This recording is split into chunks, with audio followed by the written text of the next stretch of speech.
to say a few words.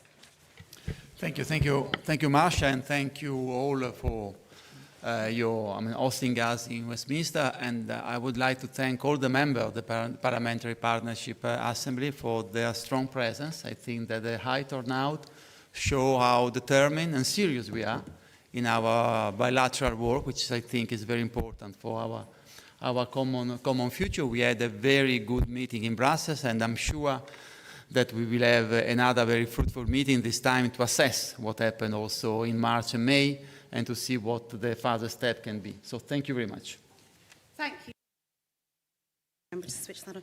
Thank you, Sandro. So we are delighted to be joined by the Speaker of the House of Commons, Sir Lindsay Hoyle, this afternoon. Mr. Speaker wishes to offer his own welcome to the PPA. So the floor is now yours. Thank you. Can I first of all say I apologise because I've got a dash in it, but I did want to make sure I turned up and spoke. So thank you, Marcia. Good afternoon and a warm welcome to the UK Parliament. It's a great pleasure to open up the 6th meeting of the UK-EU Parliamentary Partnership Assembly. Since its establishment in 2022, under the framework of the Trade and Cooperation Agreement, the Assembly has become an important part of the relationship between the UK and the EU.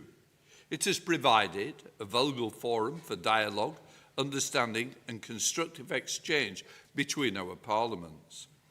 I would like to take the opportunity to recognise the Assembly's co-chairs, Marcia de Cordova and Sandro Gozzi, who since taking up their roles have brought new energy and purpose to this body.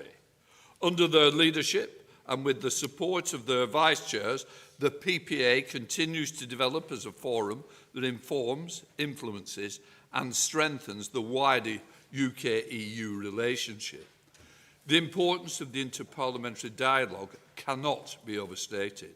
Through this Assembly, representatives from both sides are able to share perspectives, raise issues, concerns that ensure our views of the UK Parliament and the European Parliament are clearly heard by the UK Government and the European Commission. In doing so, the Assembly reinforces democratic accountability. It helps to ensure cooperation between our governments and is grounded in the views of those who represent our citizens. We are already have seen how the PPA's discussions have contributed into shaping a broader partnership. The UK-EU Summit in May 2025 reflected several themes along being championed by this Assembly, from the launch of the UK-EU Security Defence Partnership to progress on linking the UK and the EU emissions trading scheme, and our shared commitment to continued support of Ukraine. And we mustn't forget the plight of Ukraine at the moment as we head to another winter, another Christmas, where people are suffering because of the aggression of Russia. And we mustn't let it go off the agenda. We have to stand firm, we have to stand strong and be supportive. We will see colleagues waver. We'll see colleagues who don't step up. It is our job to remind them. This is a European problem. It is a problem that we should all share. If it's Ukraine today, who is tomorrow? These developments show how sustained parliamentary engagement can help to build confidence, identify practical opportunities for collaboration, ensure the relationship between the UK and the EU continues, and deepen in areas of common interest. Of course, differences between the UK and the EU will continue to exist, but it is through forums such as this, founded on openness, respect and cooperation, that we can and find shared solutions to strengthen mutual trust. Whether in security and defence, climate action or trade, the work of the Assembly underlines how much can be achieved when parliamentarians engage directly and constructively. As Speaker of the House of Commons, I'm always pleased to see members of Parliament working with colleagues from other legislators, exchanging ideas and building lasting understanding. The PPA exemplifies that spirit of partnership, demonstrating how dialogue between parliaments can complement the work of governments and reinforce the democratic foundations of international cooperation. And I'm going to say that we are in dangerous times, where we, the democratic nations, are being undermined by the non-democratic forces. It is always difficult to deal with dictators. Dictators is something we must call out and challenge. My worry is at the moment that we're seeing dictators not acting alone, but are unifying their position where they work with each other. And we have seen that recently, where we saw the conference in China and who turned up. We've also seen it with North Korean troops operating in Europe. Who would ever have thought that could happen? So we must stand firm. We must stand strong. The fight for democracy is a world challenge at the moment. We must never, ever give up on that challenge. So can I say to you, Chair, I wish you every success with your deliberations over the coming days. I look forward to seeing the positive impact of your work in the months ahead. Can I say thank you for giving me the time to come and address you. I'm sorry I've got to disappear, but I've got to be in the chamber. Another one calls me. But really appreciate it. Thanks, everybody. Thanks for coming along. Take care.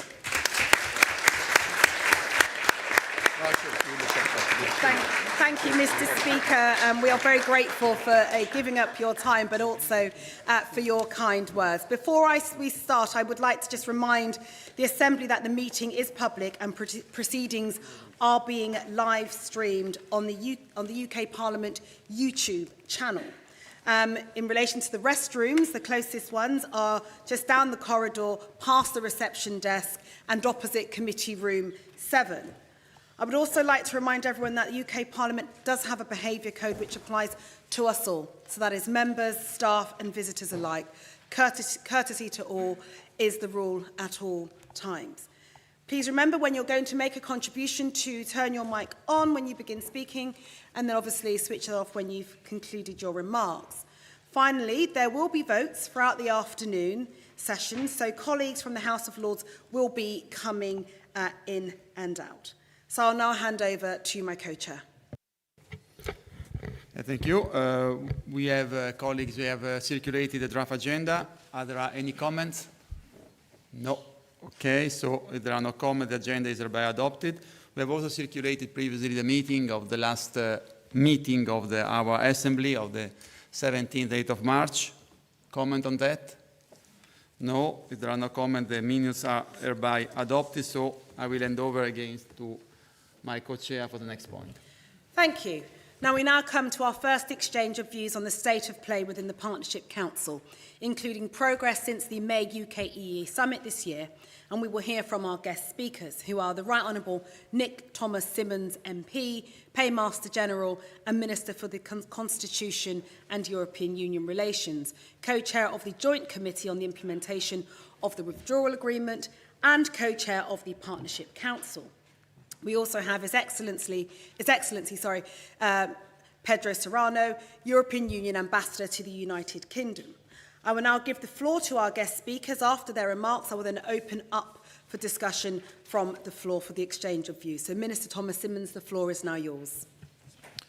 Well, thank you very much, Marshall. I want indeed to start by thanking you and Sandro for all the work that you do. It's also a pleasure to be alongside Pedro in giving remarks this afternoon. And I'm grateful to all of you as well for the opportunity to speak to you today. And I'm also delighted to welcome European Parliament members here, some of whom I believe have not been inside the Houses of Parliament before, though some I think have been here many times as well. I have to say, when you come into this building, it is particularly cavernous. It is very easy to get lost, particularly, by the way, when you're rushing to vote, which I understand our very, very hard-working colleagues in the upper house will be doing throughout the course of proceedings this afternoon. I was once given a piece of advice when I first became a Member of Parliament, is all that I had to remember was that the House of Commons was a lot like a Picasso portrait. The eyes are on the right and the nose are on the left. And as long as you remember that, you wouldn't go too far wrong. Now, friends, I put a lot of importance on this partnership because of its absolutely crucial role in creating trust and understanding between the UK and the EU. And if I may say so, never has that trust been more vital, especially as we continue to work closely and even more closely together, and through that partnership address what are our shared priorities. The trust is built on the agreements between us, and we gain more trust by demonstrating how we keep to them, whether it's implementing the Trade and Cooperation Agreement, the Withdrawal Agreement, or the Windsor Framework. And meetings like this do afford us the opportunity to discuss the implementation of those. And we've seen what these agreements can create. For example, if you look at the past 5 years after the end of the transition period, over 4 million people have received settled status under the EU settlement scheme. And that is progress, my friends, progress thanks to our partnership.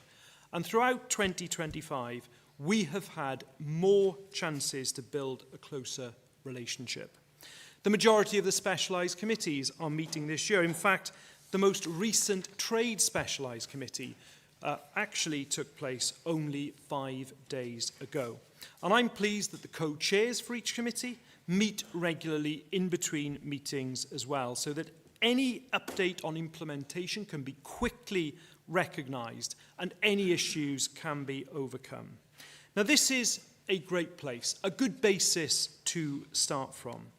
And we know too that we have our work cut out for us, especially if we want to address the emerging challenges and the emerging opportunities. Now, this cooperation between the UK and the EU is at the very heart of our summit earlier this year, and was our commitment to strengthen and build on that relationship, because we have so much in common. I think we recognised that then in the speech from Mr. Speaker to start these proceedings. Because both our parliaments are fighting the same fights, in some cases very literally, I'm afraid. Europe is now 3.5 years into a war, one that has seen so many casualties.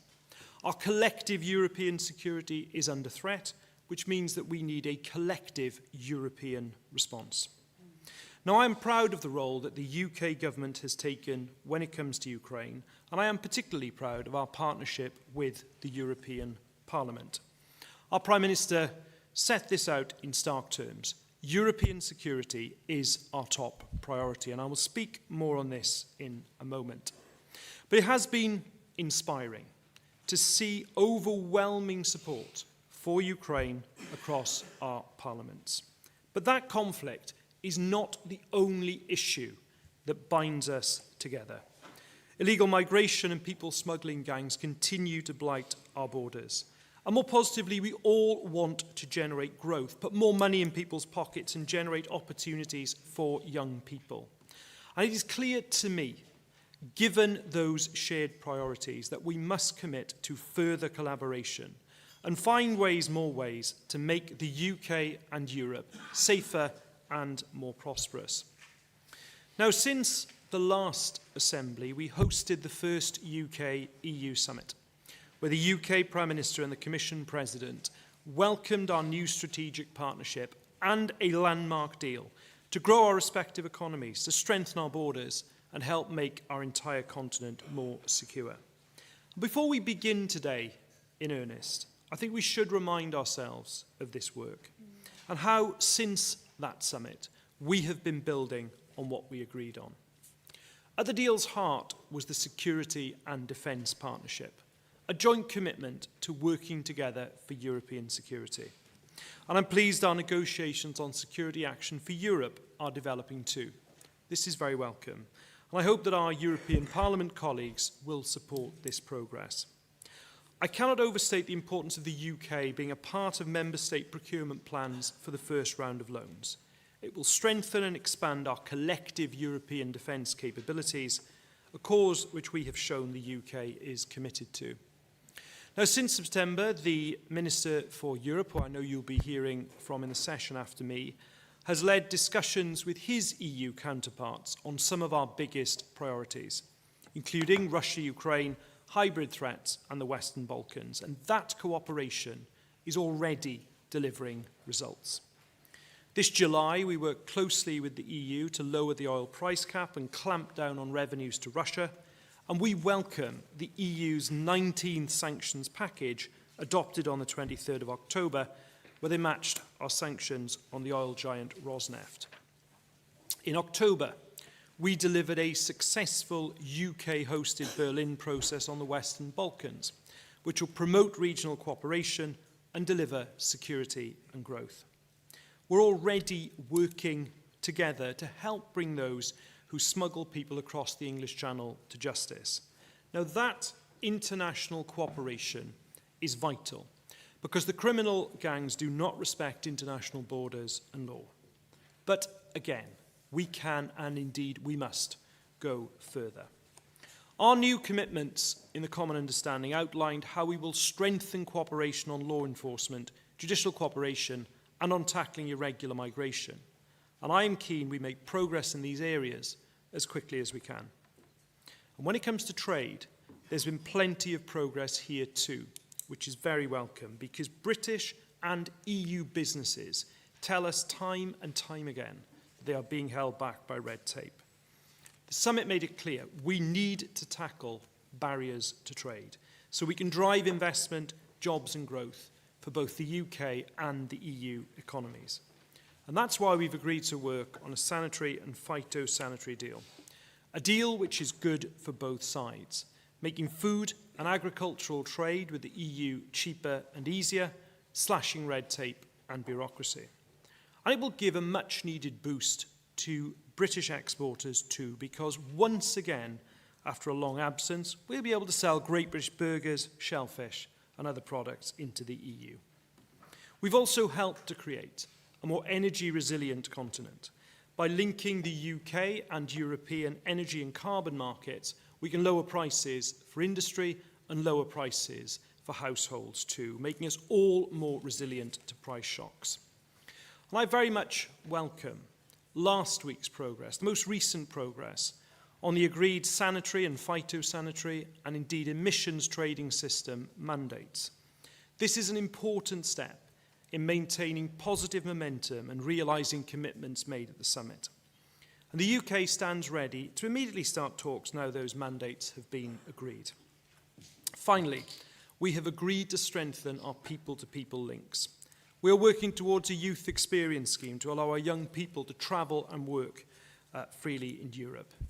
There is a palpable interest in this work, and it's something many of the students and young people I have spoken to, both here in the UK and indeed across Europe, are very excited about. Now, of course, this will come with the appropriate time limits and visa requirements and agreed number of places.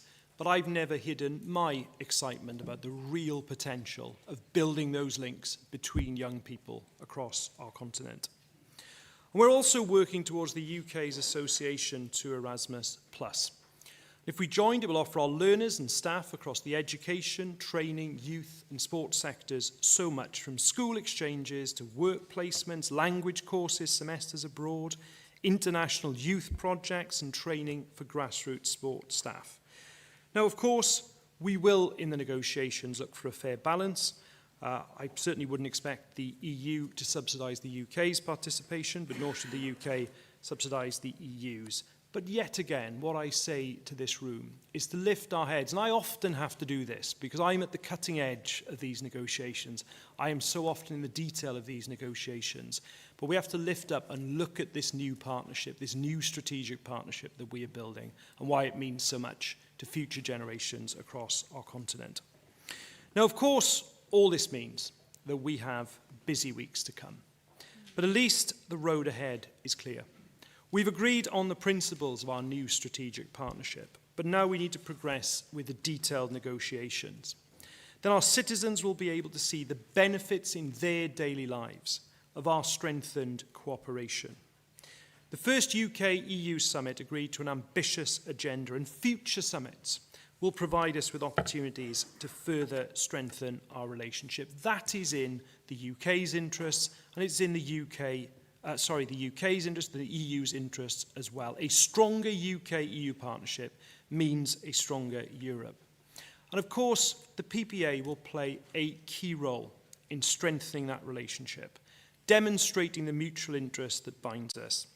And I look forward to discussing this with you all, continuing that partnership into the future, and I wish the Assembly all the very best for today and tomorrow. Thank you very much.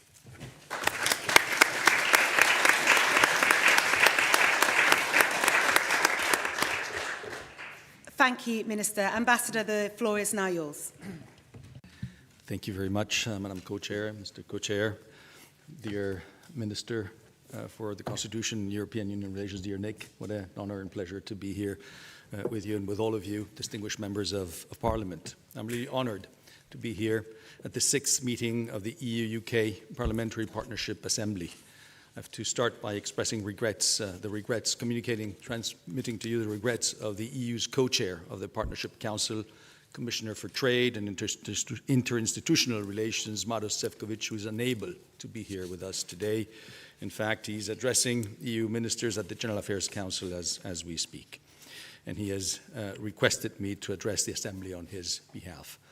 Before reading out his message, I just want to say how much I agree with the words that have been just spoken by Minister Thomas Simmons, by Nick, on the crucial nature of this relationship, of the turning point that was the May 19th summit of this year, of the fact that we are facing common challenges in Europe and we have to respond by joining forces with the UK and the European Union, joining forces, and we will have a stronger Europe. And indeed, we have a very ambitious agenda, an agenda on prosperity, on security, on defense, people-to-people contact.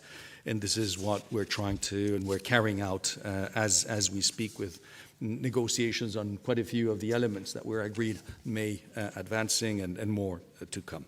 But if you allow me now, I will read out the speech that Commissioner Šefčovič would have delivered to you. To begin, I would like to thank the previous speaker, Minister Thomas Simmons, who has provided the UK perspective on the state of play of EU-UK relations. With my address, I hope to add to these remarks by providing the perspective from Brussels. I recall the Assembly's recommendation from its last meeting in March, which was to strengthen EU-UK partnership. We can note appreciable progress in this direction since then, not least with the first EU-UK summit at leaders level here in London on 19 May. My remarks on EU-UK relations are divided in two parts. First, I will provide an overview of the implementation of the agreement underlying EU-UK relations, and second, I will speak to our common understanding for the future of our relationship. Honourable Chairs, honourable members, firstly about the existing agreements. Both sides have reaffirmed their commitment to the full, timely and faithful implementation of these agreements. This matters and needs to be reflected in concrete results. On the withdrawal agreement, there are a few points which I wish to highlight today. First, on citizens' rights, and on a personal note here, I do want to also express gratitude to Minister Thomas Simmons also for his personal engagement on all issues, but on this issue also very, very specifically. EU citizens and UK nationals must enjoy in full the rights set out in the withdrawal agreement. While cooperation in this area remains constructive, there still remain 1.5 million EU citizens who need to transition from pre-settled to settled status in the UK. So our attention is needed here. While the overall cooperation remains constructive, systemic issues persist, and our UK counterparts have heard our concerns, and we trust they will be addressing them. Second, the Windsor Framework. Progress in implementation has been made across many areas, with vast flexibilities rolled out for the benefit of people and businesses in Northern Ireland in the areas of agri-food, medicines, customs, trade, VAT, and excise, to only quote a few. The framework, however, represents a careful balance between flexibilities and safeguards. The latter are essential for the protection of the EU single market while avoiding a hard border on the island of Ireland. A lot of work has been done, but more remains to be done by the United Kingdom to deliver in full the safeguards, not least in the areas of customs and sanitary and phytosanitary measures. With respect to an EU-UK agreement, with respect to an EU-UK agreement on Gibraltar, we're working very hard in order to finalize the legal text after the political agreement reached in June. Turning now to the trade and cooperation agreement, we continue to assess this agreement as serving our interests well. Thanks to the TCA, we cooperate with our UK partners in many policy areas, ranging from trade through energy and fisheries to law enforcement and union programs. At the same time, We can acknowledge that not all of our discussions are easy. For example, the Commission has been engaging with our counterparts on the UK decisions related to the closure of waters where sand eel are fished. Another example where the EU and the UK must engage constructively is the Commission's recently proposed steel measure. This measure seeks to tackle the negative trade-related effects of overcapacity on the EU steel market. This measure will have an impact on our major steel trading partners, including the United Kingdom.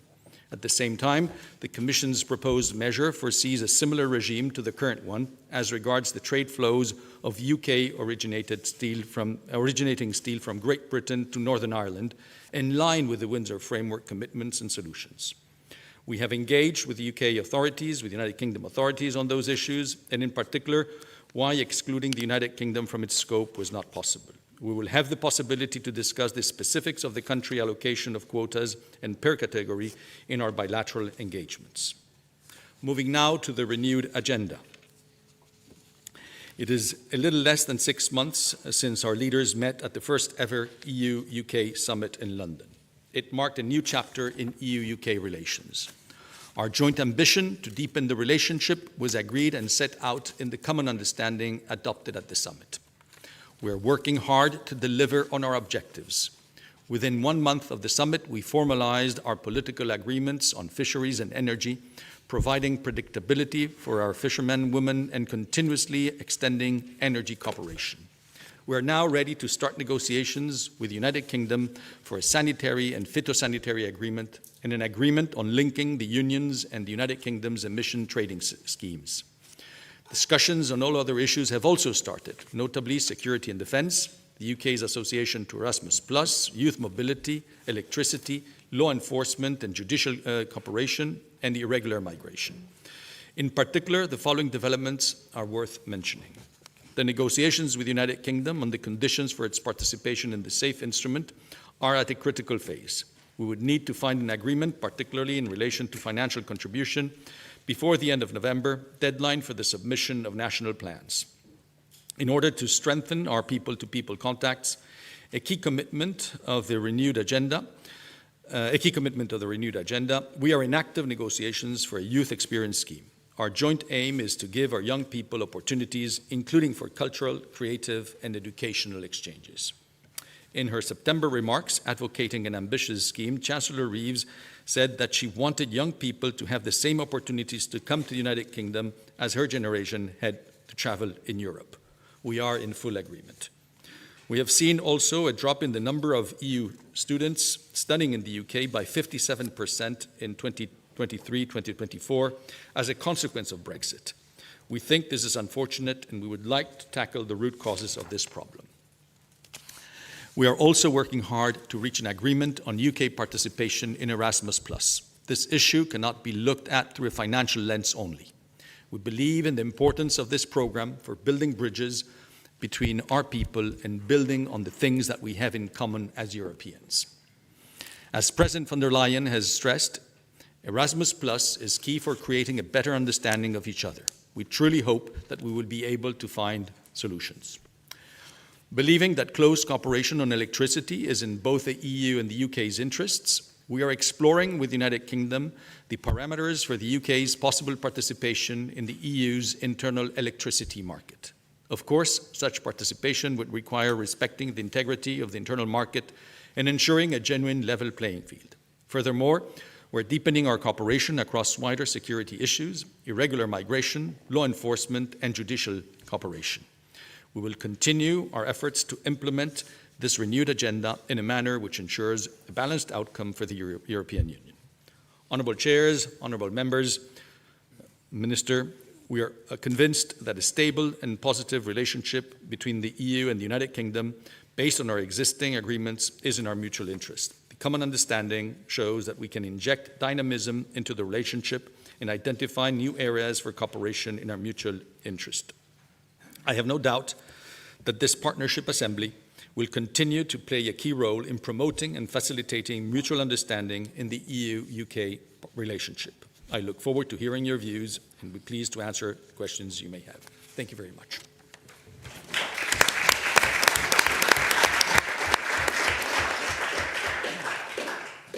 Thank you, Ambassador, for your opening remarks also.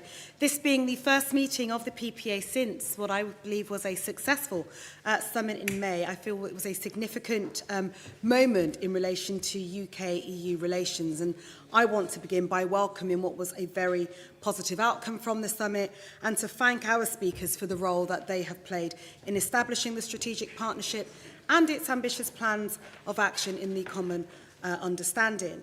Welcoming the progress being made is absolutely the right thing, but I also want to just caution against any loss of momentum, because I think, as we all know, with these things, they can take their time, but it's so important that we stay on track. We cannot afford any levels of complacency, as we know that we are in a rapidly changing world around us, which really carry with it its own real consequences. For many people, the cost of living crisis they are facing, that has been deepened by Russia's invasion of Ukraine, and obviously things continue to go up in terms of prices. And now we have tariffs, which are also adding to the cost of supply chains and really acting as a drag on our economies, and undoubtedly it has been slowing growth. So we need to do as much as we can together to reverse that trend. The Common Understanding's commitment to strengthen our economic relations and generate prosperity is a great start. An SPS agreement will help businesses, including in my own constituency, as well as on both sides of the channel, and I hope will lead to lower food prices. Being in the UK single market for electricity would reduce costs, and it should then be passed on to our consumers with lower energy bills. Defence industrial cooperation can enhance our security and also be a spur towards growth. So I urge our strategic partners to be strategic in keeping sight of the bigger picture, cooperate in the spirit of partnership and maintain that sense of urgency so that we can really deliver change and improvement to the people's lives. Before I open the floor for everyone's contributions, I also want to hand over to my co-chair for his opening remarks also. Thank you, Marcia. First of all, I would like to thank you, Minister Dianik, for your commitment, for your efficiency. I think that the momentum we are talking about owes a lot to your personal work. And so on behalf of this part of the Parliamentary Assembly, I want to warmly thank you and encourage you to continue along this road and continue along this road on several issues that have already been mentioned. I think that to keep the momentum, we have to focus, first of all, on citizens' rights and youth. I think that, to have full implementation of citizens' rights is of the utmost importance to increase our mutual trust. As you say, mutual trust, you insist a lot on that. And I think also to talk about youth is to talk about the future of our partnership. And the more we keep mutual knowledge and the more we keep mutual friendship, the easier or less difficult will be to continue to cooperate in the future. So this is why for us, youth issues are of the utmost importance. Beyond the issue of mobility, but really to keep momentum in the future. The second is that I would like also to emphasize the British leadership on the issue of Ukraine. I think that the contribution of United Kingdom is really up to the level of your history. And I think that we are really living extraordinary historical event. And the future of the continent depends on how effective and determined we will continue to be in supporting Ukraine. So I think that on this, as Europeans across the channel, we really must continue to work and to strengthen our efforts. We are pleased to see many of our recommendations of the Assembly in March reflected in the document, in the statement of the 19th of May. That's certainly something which encourages us to continue to be very demanding with our executive. I think that this is also our role. I think that we have to work more and more on a common prosperity agenda. And I think that the faster and the more effective we will be in implementing what was declared in May, the easier will be to gain citizens' trust.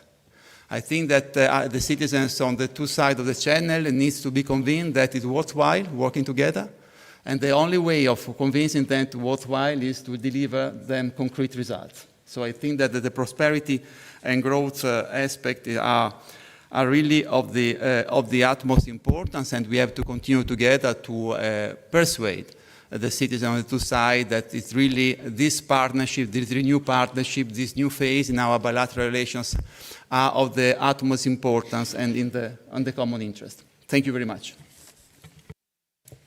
Thank you, Sandro.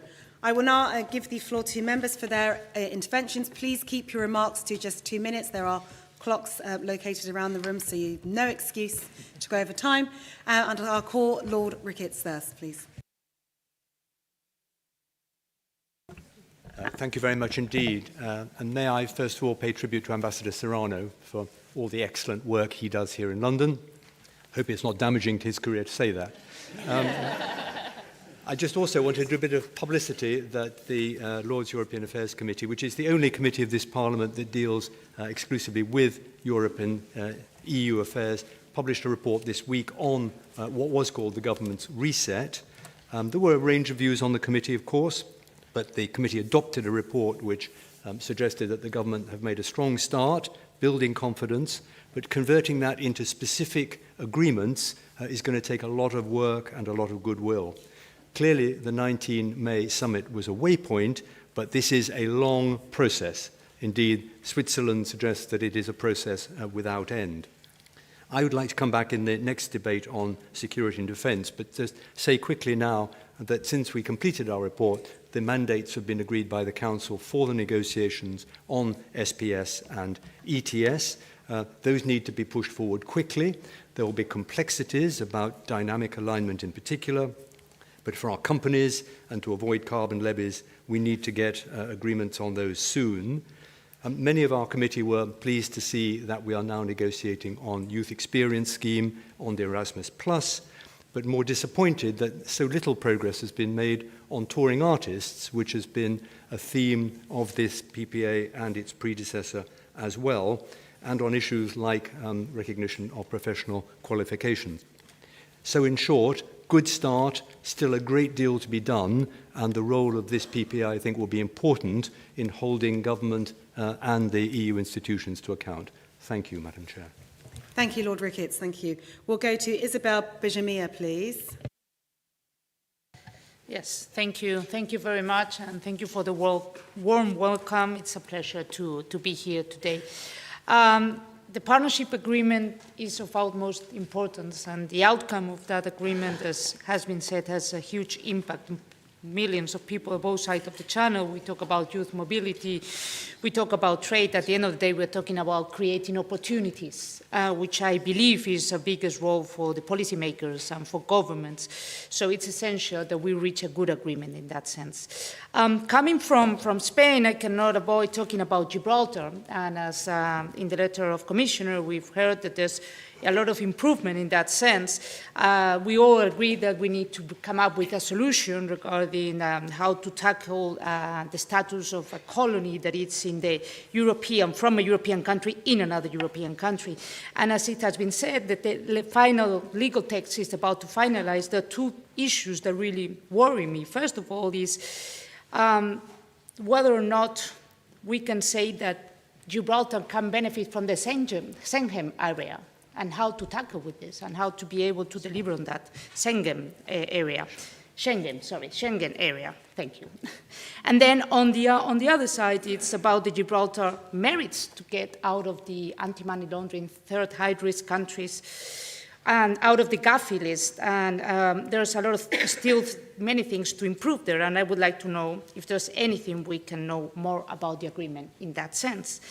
And finally, since I have a few minutes left, I would very much encourage that seconds left, that I would very much like to make sure that there's no reference to the sovereignty of the territory in the agreement, since I believe both sides, we agree there's a lot to be done in that sense. Thank you. Wonderful. To time. Thank you very much. Lord Kirkhope. Can I first of all say I'm speaking as a former MEP, so it's delightful to see so many of my former friends and colleagues from Brussels and Strasbourg here today. And also I'm speaking as the co-chair of the all-party parliamentary group on Europe, which we set up to fill the vacuum that existed at the time. And very important, I think. But I want to place on record my strong view that the Leaders' Summit in May marked a significant step forward, and it restored a sense of structure and predictability to our relationship, and indeed laid the foundations for deeper cooperation that both sides need. Crucially, this renewed spirit of partnership has only been possible because of the stability, as has been referred to by the Ambassador, by the Windsor Framework. I pay tribute to former Prime Minister Rishi Sunak for securing that agreement, which has allowed confidence to rebuild and has enabled both sides to focus on practical progress. I particularly welcome the commitment that the UK-EU summits will now take place annually. Regular leader-level engagement is essential. Summits are not simply symbolic, they're a practical tool to deliver and also to maintain political momentum. These negotiations will be challenging. They must proceed at pace if we're going to show real progress by the 2026 summit in Brussels. The most immediate pressure is, of course, the carbon border adjustment mechanism due to take effect on the 1st of January. Industries on both sides are seeking clarity, and I'd like to see both parties working urgently towards an interim arrangement that avoids unnecessary bureaucracy. And also on the subject of data adequacy referred to by Lord Ricketts a moment ago. This is absolutely vital, something I worked on myself considerably in Brussels and Strasbourg, is the exchange of data between our law enforcement authorities. Getting that to real time would be an enormous bonus for both this country and indeed for Europe. But the fact is, they talk about honesty, realism and ambition. Our government and the EU must together show even greater ambition and courage than they're showing now, because that's the only way, I think, in which we will achieve success. Thank you. Aidan O'Riordan. Thank you, and thank you to the co-chairs for the work in organising this PPA and to our UK friends for hosting us. It's a pleasure to speak on behalf of the Socialists and Democrats group in the European Parliament today. I want to start on a positive note. In the last year, we have seen real strides forward in the EU-UK relationship. The turning of the page with the new Labour government and the first EU-UK summit in May has marked a genuine and tangible reset in our relationship. The reset is evident on many levels, and the sense of renewed and positive political cooperation is clear. For the S&D group, cooperation must be centred on people, on young people in particular. The loss of mobility opportunities after Brexit hit a generation that did nothing to deserve it, a generation that, it should be said, did not support Brexit. So we strongly support the negotiations for a youth mobility scheme, expanded educational cooperation and predictable, fair rules that reconnect our students, our researchers and our creative communities. It will be no surprise that I want to talk about Northern Ireland. For decades, EU membership formed one of the essential pillars that balanced identities and safeguarded peace on the island of Ireland. Irish citizens in the north are birthright EU citizens. Their European identity is not symbolic. It is lived legally, politically, emotionally, and yet today they have no structured voice within the EU institutions. I am strongly supportive of the idea that Northern Irish political voices be granted observer status in the European Parliament. This matters. It matters to young people who will see their future in Europe. It matters to communities who relied on that EU framework for stability and dignity, and it matters to the peace process itself. If we believe in protecting the EU identity of Northern Irish citizens, then we must give them channels of representation within our Parliament. Thank you. Thank you very much. Stella Creasy. Thank you, Madam Chair, and may I thank all the colleagues who have made the time to come to join us today. Aristotle said that democracy arises out of the notion that those who are equal in any respect are equal in all respects. I believe that every politician in this room is under equal pressure to prove their worth to their constituents and the communities that they represent, and that this assembly is no different. We must show our communities who are struggling with the cost of living, with an uncertain world, that it is by cooperation, not through isolation, we are able to achieve a better life for them and their families. That is why it is so important, the progress that has been made to date. and why we must set a marker as we meet this week that we will go further and we will seek to work together to tackle the shared fears that we have from the work of President Putin, the pressure that comes from China, and yes, indeed, working with America, but also the structural damages to our shared economies that Brexit created. Many of the negotiations have already begun some important work to tackle those issues. We must show firsthand that we are prepared to tackle them more. So we must work to secure youth mobility. We must work to resolve the issues around the carbon border adjustment mechanism and the cultural exchange. But more fundamentally, we must show that we understand the paperwork that we have created between us is a barrier that is not just bad for trade, it's not just bad for business, it's bad for everybody. Our work this week must move to bringing confidence and certainty to the communities across Europe who are looking to politics and asking, what is the point? We know the point. That is why we are in this room. We welcome very much the progress that has been made, but we also recognise how much further we have to go. I look forward to working with all the colleagues in this room to achieve that. Thank you. Matthew Vallée.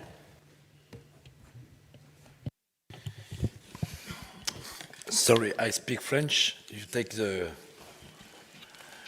I have a big flow. Sorry.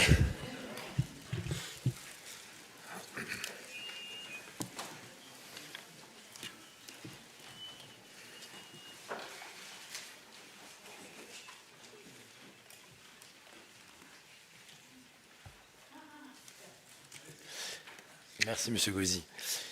Mesdames et messieurs, d'abord, en tant que député français au Parlement européen, je veux remercier la Grande-Bretagne, le Royaume-Uni, qui en 1944 a débarqué à Gold et Sword Beach. 61 700 soldats sont venus libérer mon pays de l'emprise nazie. Donc je voulais vous remercier parce que c'est un élément fort de nos histoires communes entre la France et le Royaume-Uni. Ensuite, monsieur le ministre Thomas Simon, j'ai apprécié que vous évoquiez la lutte contre l'immigration irrégulière. Je viens du nord de la France, à Calais, mais aussi à Dunkerque, il y a à peu près 2500 clandestins qui errent dans les rues, qui sont source d'insécurité, de violence, d'agression. Les habitants de ces villes m'en parlent régulièrement et je pense que sur ces sujets-là, on doit avancer ensemble. Il y a eu souvent des oppositions entre la France et le Royaume-Uni, mais je sais que vous avez financé beaucoup d'installations à Eurotunnel, mais aussi aux abords des villes comme Calais, au bord de la 16, sur les sorties, ainsi qu'également au contrôle du fret, parce que c'est la voie privilégiée des migrants. Et je pense que l'accord de sécurité signé en juin 2024 doit avancer, et également sur les annonces qui ont été faites par votre gouvernement ce week-end, qui visent à obliger, en termes de droit d'asile, restreindre les règles, mais aussi obliger les personnes qui arrivent sur le territoire à travailler, à contribuer pour bénéficier aux prestations sociales, ainsi qu'à ceux qui commettent des infractions de ne pas bénéficier de la solidarité britannique.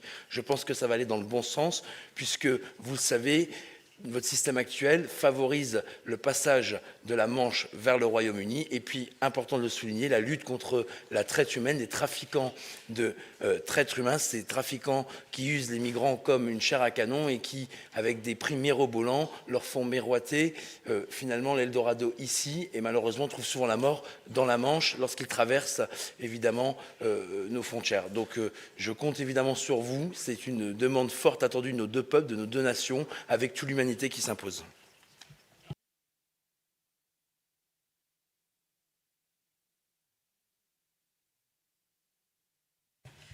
Thank you. Lord Frost. Thank you very much, Madam Chairman. And can I begin by welcoming our European friends and colleagues to this Parliament. These sort of occasions are very important. And can I also thank Minister Thomas Simmons and the Ambassador for their presentations of the current position. I have to say I was struck by a slight difference of tone between the two presentations and quite a warm tone from Mr. Thomas Simmons and a much more forthright one from Mr. Serrano about the EU's approach to these negotiations. And it's not a difference that surprises me particularly, but it's certainly worth noting. Colleagues, I won't comment in detail on the issues. I think it's known that I'm not a great supporter of the current direction of travel and of the reset. I don't support the SPS and ETS agreements. I don't support dynamic alignment for this country without a say. I don't support CBAM's, the goal of net zero 50 and whatever comes with that. So obviously I won't be able to support the recommendation when we get to that point. I think I'd just like to make one very brief point at the moment, which is that it is said sometimes that the terms on which the UK left the EU were unsatisfactory, and actually I agree with that, because they left a significant part of the UK still subject to EU law, that is Northern Ireland.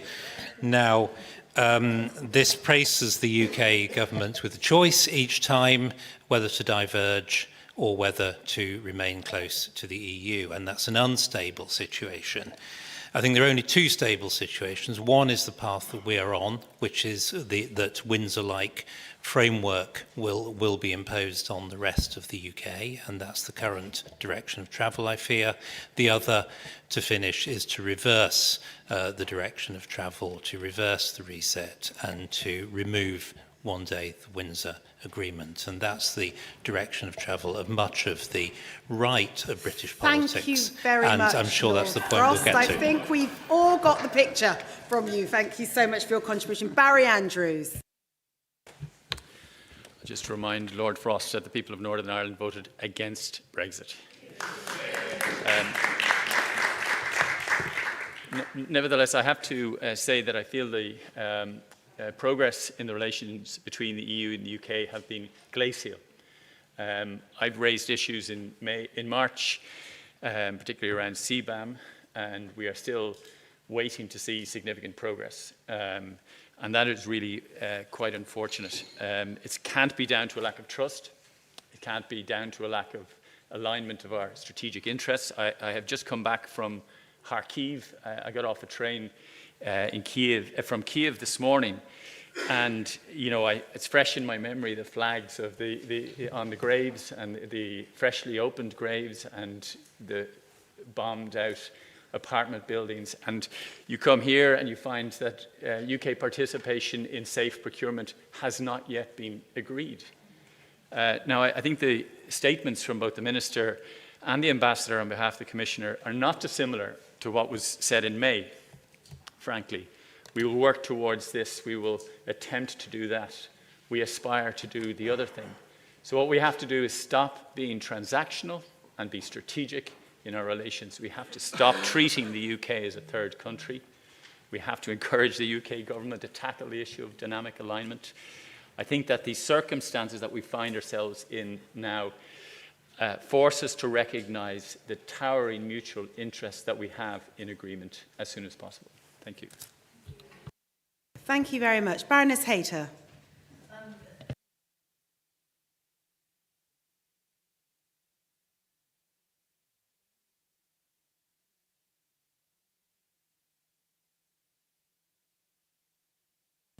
I'm sorry about that. I'd just like to say how nice it was to follow Barry Andrews there. As somebody also on Peter Ricketts' committee, I think that most of us, and certainly from the Labour Party, very much endorsed the direction of travel, and we were very supportive of what our government has done since July of last year.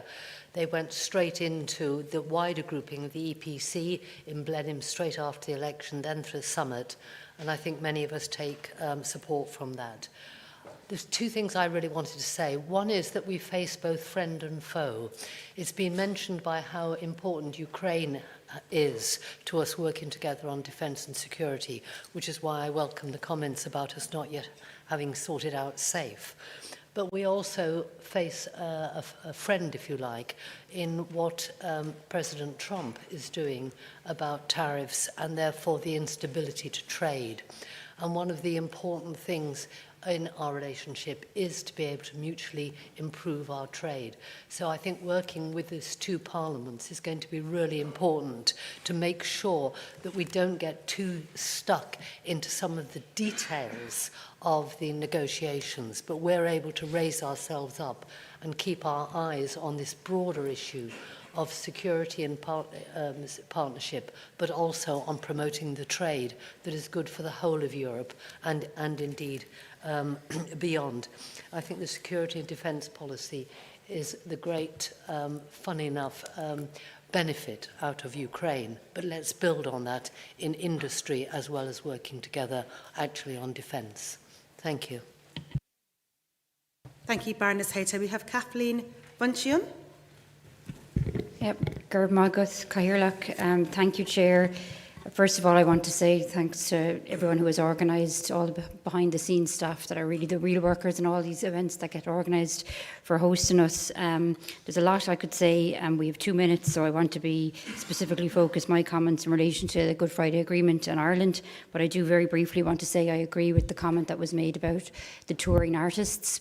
We got a briefing on this earlier, and I do think that's one area. I know there's a section tomorrow where we probably get into more detail in relation to that, but I do think it is an area we need to do a lot more on. So last week in Ireland we had a really good event. We had the inauguration of the 10th Uachtaráin Héireann, Uachtaráin Catherine Connolly, and the reason I raised that, first of all, I'm sure everyone will also want to congratulate our new Uachtaráin, but I raise it because during the course of that campaign there was a huge amount of talk and discussion in relation to Irish unity, and we do know that that is one of the fundamentals of the Good Friday Agreement, and it is in conversation a lot more now.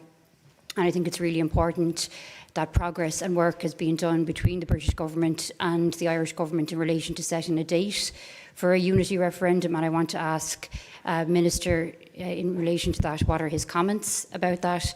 And for us, it's really important, particularly in the times that we're living now, where there's a huge amount of misinformation, that this is a factual referendum and it's conducted that way and it's conducted in a positive light. So I'd just like to ask for his comments in relation to that. Thank you. Thank you. Lord Liddell. Thank you very much. I'd like to congratulate everyone who has worked on strengthening the partnership between the EU and the UK. I think great progress has been made, and I think there's congratulations all round on that.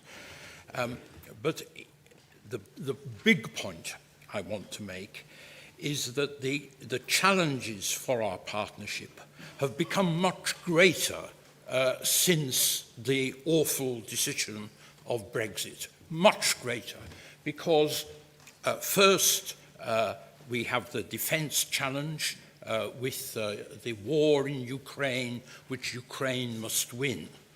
And this does require very deep defence integration between Britain and the European Union. I think what we should be aiming for is participation in the SAFE initiative, certainly. But what we need is, Airbus was a great success of civil aviation. We need defence Airbuses to being created as cross-border partnerships on defence. Secondly, on China, we see China as much more of a threat than we did 10 years ago. But it's a threat to both of us, both sides. And when we come to, I think tariffs on steel are necessary, but we do have to have a common approach to how we deal with China. And thirdly, I think that we are falling behind the rest of the world in technological partnership and advance. And we do have to, that is one thing which on technological questions, there isn't much there at the moment. It needs to be there because it's crucial to Europe's future survival. Thank you, Lord Liddell. Can I have Nina Carberry, please? Thank you, and just once again, thank to everyone who organised today. Delighted to be part of the 6th PPA. I'd like to begin by welcoming the fact that the EU General Affairs Council is making progress today with the adoption of the common EU position on SPS, and negotiations will begin very soon. I know Minister has referred to that earlier. I just have a couple of questions for Minister. First, to what extent is the UK willing to consider dynamic alignment with relevant EU SPS and ETS rules as part of the upcoming talks? And if such alignment is being considered, what sort of decision shaping mechanisms does the government expect to secure in return? And secondly, how will the UK's position reflect the importance of an all-island electricity market on the island of Ireland, and what plans does the government have for managing any future regulatory divergence to ensure that the market continues to function smoothly? And I know my colleague Barry Andrews has mentioned the importance of CBAM coming in. What is the priority for the government? Thank you. Thank you. Baroness Ball. Thank you. This is obviously the first time we've met since the May summit, and as someone who's stressed the importance of youth opportunities at all 5 of our previous meetings, I was obviously pleased to see the intentions that emerged. I share Lord Ricketts' disappointment that references to artist touring were aspirational rather than concrete, but I do remain optimistic that we will find resolution on an issue that each time this forum has met, it has called on the Partnerships Council to address. Can I make a plea that we move a little bit faster on the elements that were agreed in the common understanding? There's a particular deadline with respect to Erasmus Plus if the UK is to participate in the last year of the cycle in 2027. And while there's no absolute deadline in terms of youth mobility, for every year we wait, another year of people cross the age barrier and lose the opportunity for connections across our shared continent. I want to thank colleagues for their excellent preparatory notes. I was really interested to read about the forthcoming European Parliament resolution on UK-EU relations. It includes insistence on the need for geographical coherence to ensure Europe's peace, stability and security. It also calls for greater convergence on AI regulations. So I wonder if our speakers could comment on 2 questions. First, is it possible to have geographic coherence on issues like peace, security and stability without political coherence? And second, do they believe that divergence on AI regulation risks not just sector growth, but also peace, security and stability? Continued divergence will inevitably increase European resilience on countries that are not so closely aligned with our shared values, which risks undermining our democratic processes. Thank you. Thank you. Katerina Barley. Thank you very much. First of all, I would like to thank everyone for the very warm welcome and to thank everybody who contributed to the summit of May, which really marked a huge step forward in the relationship between UK and EU. It has been outstanding in the area of defense. I would like to join our colleague Barry Andrews there. I also came back from Ukraine last week, and what Ukrainians are suffering but also enduring and how brave they are is really very remarkable, and they deserve also all our support. But also, of course, the summit touched on so many other issues, and I would like to focus on people-to-people contacts, which have been very dear to my political group. And full implementation of the withdrawal agreement is paramount for us, including citizens' rights, where there are still outstanding issues for all EU citizens residing in the UK, receiving settled status. 1.5 million are still in pre-settled status. And these are people who have been living in the UK for years, most of them decades, and who have contributed to British economy and society. I had the honor to participate in the EU Citizens Conference in July in Manchester, where we received helpful feedback, but also noticed that there is willingness of the UK to solve those outstanding issues. And of course, our group strongly supports advancing negotiations for a youth mobility scheme and to ensure predictable rules which encourage collaboration for students, researchers, and creative industries. Restoring opportunities for young people is essential to strengthen links between the UK and the EU and must remain a top priority, and I'm very much looking forward to work on this with all of you. Thank you very much. Sarah Ball. Thank you very much, Chair. And I also want to welcome everyone to the mother of all parliaments, as was said, and particularly a room that has a lot of history, particularly with the Conservative Party. You mentioned about Ukraine, and absolutely, we all very much support and always will support the efforts with Ukraine. And so this is a very important message where we will be united. I think Lord Frost was entirely right, however, when he was mentioning about our concerns about dynamic alignment without a say. The terms of any of these SPS agreements in the future is going to be very important to us, how it's going to operate, what the costs will be, and sort of elements like welfare levels and annual standards. We obviously differ in different areas.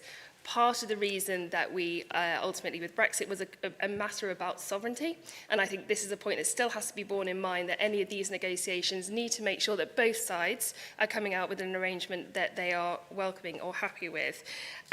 One argument I'd also like to make is that we do not need to have youth mobility and SPS treated in the same category and group. They should be treated differently.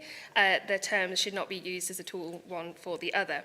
The devil will ultimately be in the detail, and we appreciate that, but we need to make sure that there is a solid deal for us all. So that's why we probably won't be agreeing to all recommendations in there, but we note the approach that's going forward. Thank you. Michael McNamara.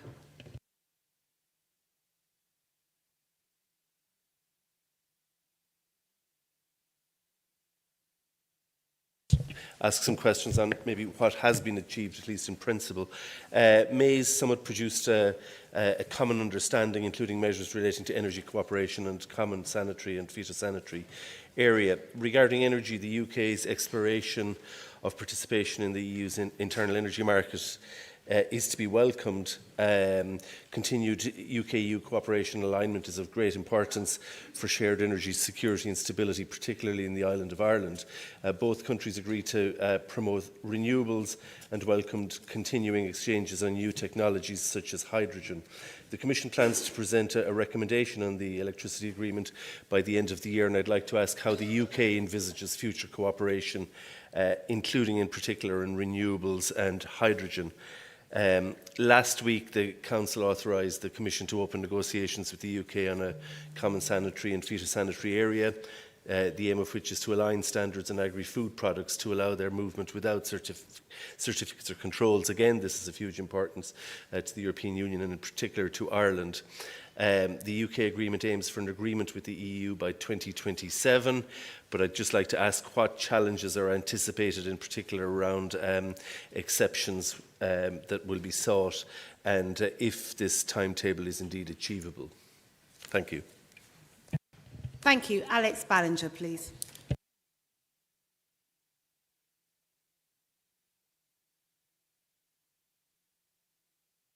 Okay, well, Ben Coleman, because you're here. Thank you very much, Chair. And ladies and gentlemen, mesdames et messieurs, it really is a huge honour to be with you. And thank you so many of you for taking the trouble to come and be with us today. I don't know, we're the oldest parliament in the world, but certainly we're probably the happiest to have you all here that anyone can manage. I just wanted to, we have this problem, everyone's pointed out. The United States is retreating from Europe. Russia's a growing threat. We have far-right growth in all our countries. So if you forgive me, I'd just like to suggest a couple of reflections to contextualise how we move our discussions here today and also beyond the PPA. First, I think it's important, particularly after hearing some of the things that colleagues of mine have said, that you understand that many of us believe that the UK has to acknowledge and must be clear in acknowledging what Brexit has cost us. And I say us, I mean you, as well as us. It's cost you, our partners. It was hugely painful for Europe. We recognise that. And the approach taken, including the appalling, arrogant way that we negotiated, created a mistrust that persists today, and the Commission still bears the scars, and probably so do many of you. And we have to acknowledge that, and we have to act with humility. And sadly, Barry, it's great to see you again. We are a third country, and we have to earn, and we must not assume that we have a privileged position. And I think that's the only way we can move forward. Secondly, that said, we have to recognise that much closer economic ties between the UK and the EU would benefit all our member states, all the member states and us as well. And I'm asking you to help us do more to help that happen. Because if it doesn't happen in the UK, and if we can't grow anymore, we see Nigel Farage possibly taking power next time. And if you want a man who is a friend of Putin, who is a friend of Russia, who is a friend of loves MAGA, is anti-European with his finger on the nuclear button, when we get threatened perhaps in 2030 by Russia, then that's a possibility that would happen. We can only get stronger and boost British growth if we have your support in doing so. And I hope it will be good for the whole of Europe, not just on the defence front, but on the general front, if you give us that support. So the UK government needs to be more ambitious. Please, can we ask you, if we are, to be more ambitious in the support you give us so that we can strengthen our democratic values and our common European home. Thank you. Isabella Kalinek, please. Yes, thank you, Madam Chair. It's a pleasure and an honor to be here today with all of you. As the permanent rapporteur for the Brexit in the Fisheries Committee, I'd really like to work with you on the subject on fishing, especially the issue of the maritime protected areas, which is, as you may know, difficult to manage for fishermen, both for the British and for the European. I would also like to say to you that EU is going to work on the revision of the maritime spatial planning, and I think we have to speak together because we share, for example, the channel, and we can see more and more conflicts of views. I really hope that it will be possible to work with you in a spirit of win-win. Thank you so much. Thank you. Robin Swan. Thank you very much, Chair, and can I thank everyone for their contributions to date. I believe as the only Northern Ireland Member of Parliament in this entire Assembly today, I would like to take effect in regards to what has been said about Northern Ireland, because we have a political saying here of nothing about us without us. Because too many times of the contributions that I've heard to date, it is about stop treating the United Kingdom as a third country. What I'd like to say to members on both sides of this House respectively is to stop treating the people of Northern Ireland as political footballs and trying to pursue your political agendas, whether it's in the European Parliament or whether it's in this place. And can I respectfully ask those who are involved in negotiations actually to take cognizance of the input of the Federation of Small Businesses in Northern Ireland, who have said that the outworkings of the negotiated Windsor framework are complex regulations that cause widespread disruption in Northern Ireland to trade in regards to what is coming forward. We have heard talks, and we often hear it from our government here in regards to the forthcoming SPS negotiations. I wish both sides well. I wish them a level of expediency in what has to be resolved to supply those challenges that keep our Northern Ireland as part of our United Kingdom, because we are now looking at a number of crises in regards to timelines, especially in the next few weeks in regards to the supply of veterinary medicines to Northern Ireland because of the outworkings of the Windsor framework. And when we put animal health at risk, then we put human health at risk. So there is an implication and an impetus, I think, in regards to what has to be done. I'm going to say a phrase I never thought I would say. I agree with Lord Frost when I sensed a difference in opinion in regards to the letter from the Commissioner in regards to those issues in regards to Northern Ireland, from agri-food to VAT to excise to flexibility and to the safeguards. So could I encourage all to make an effort in regards to actually supporting the people of Northern Ireland rather than using us as political scoreboards? Thank you very much. Svetlana Penkova.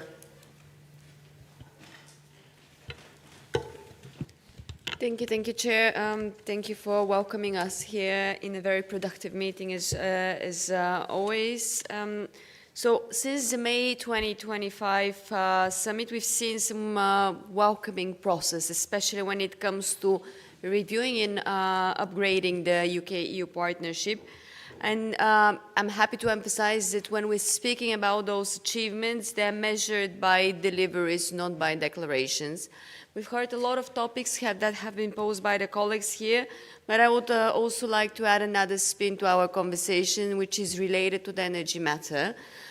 In the letter that was read by Ambassador Serrano from Commissioner Šefčovič, there was a strong emphasis on the electricity market and our cooperation on that matter. But I would also urge you to have something else on the table for debate, and this is the strong encouragement from the EU side for the UK to be reassociated to Euratom research and training program and to the Fusion for Europe and ITER from 2027 onwards. Those are important matters when we're speaking about technological and innovation development in the energy sector. And I want to recall that the UK decided in September 23 to not pursue association to Euratom research and training program and ITER, but this is a strategic objective, and this is not too late yet to be discussed. There are many examples, like Switzerland, for instance, that is participating in those without being part of the EU, and we really strongly encourage that matter to be discussed and probably debated at the future stage. Finally, I want to re-emphasize the importance of working quite closely when it comes to nuclear security of supply, because at the moment there have been logical decisions taken given the geopolitical situation and phasing out of Russian nuclear materials and services, but this gives another opportunities for us for further collaboration on the matter, and UK has a lot to offer. Thank you. Thank you very much. And can I just thank everybody for their contributions. I am now going to hand over to our speakers to round up our discussion. So, Minister Thomas Simmons, to you. Thank you, Marsha, and I'm very sorry, colleagues, but I have to dash off, so I'm grateful for the chance to respond. I would summarise a lot of the theme of this discussion for me as a lot done, but a lot more to do.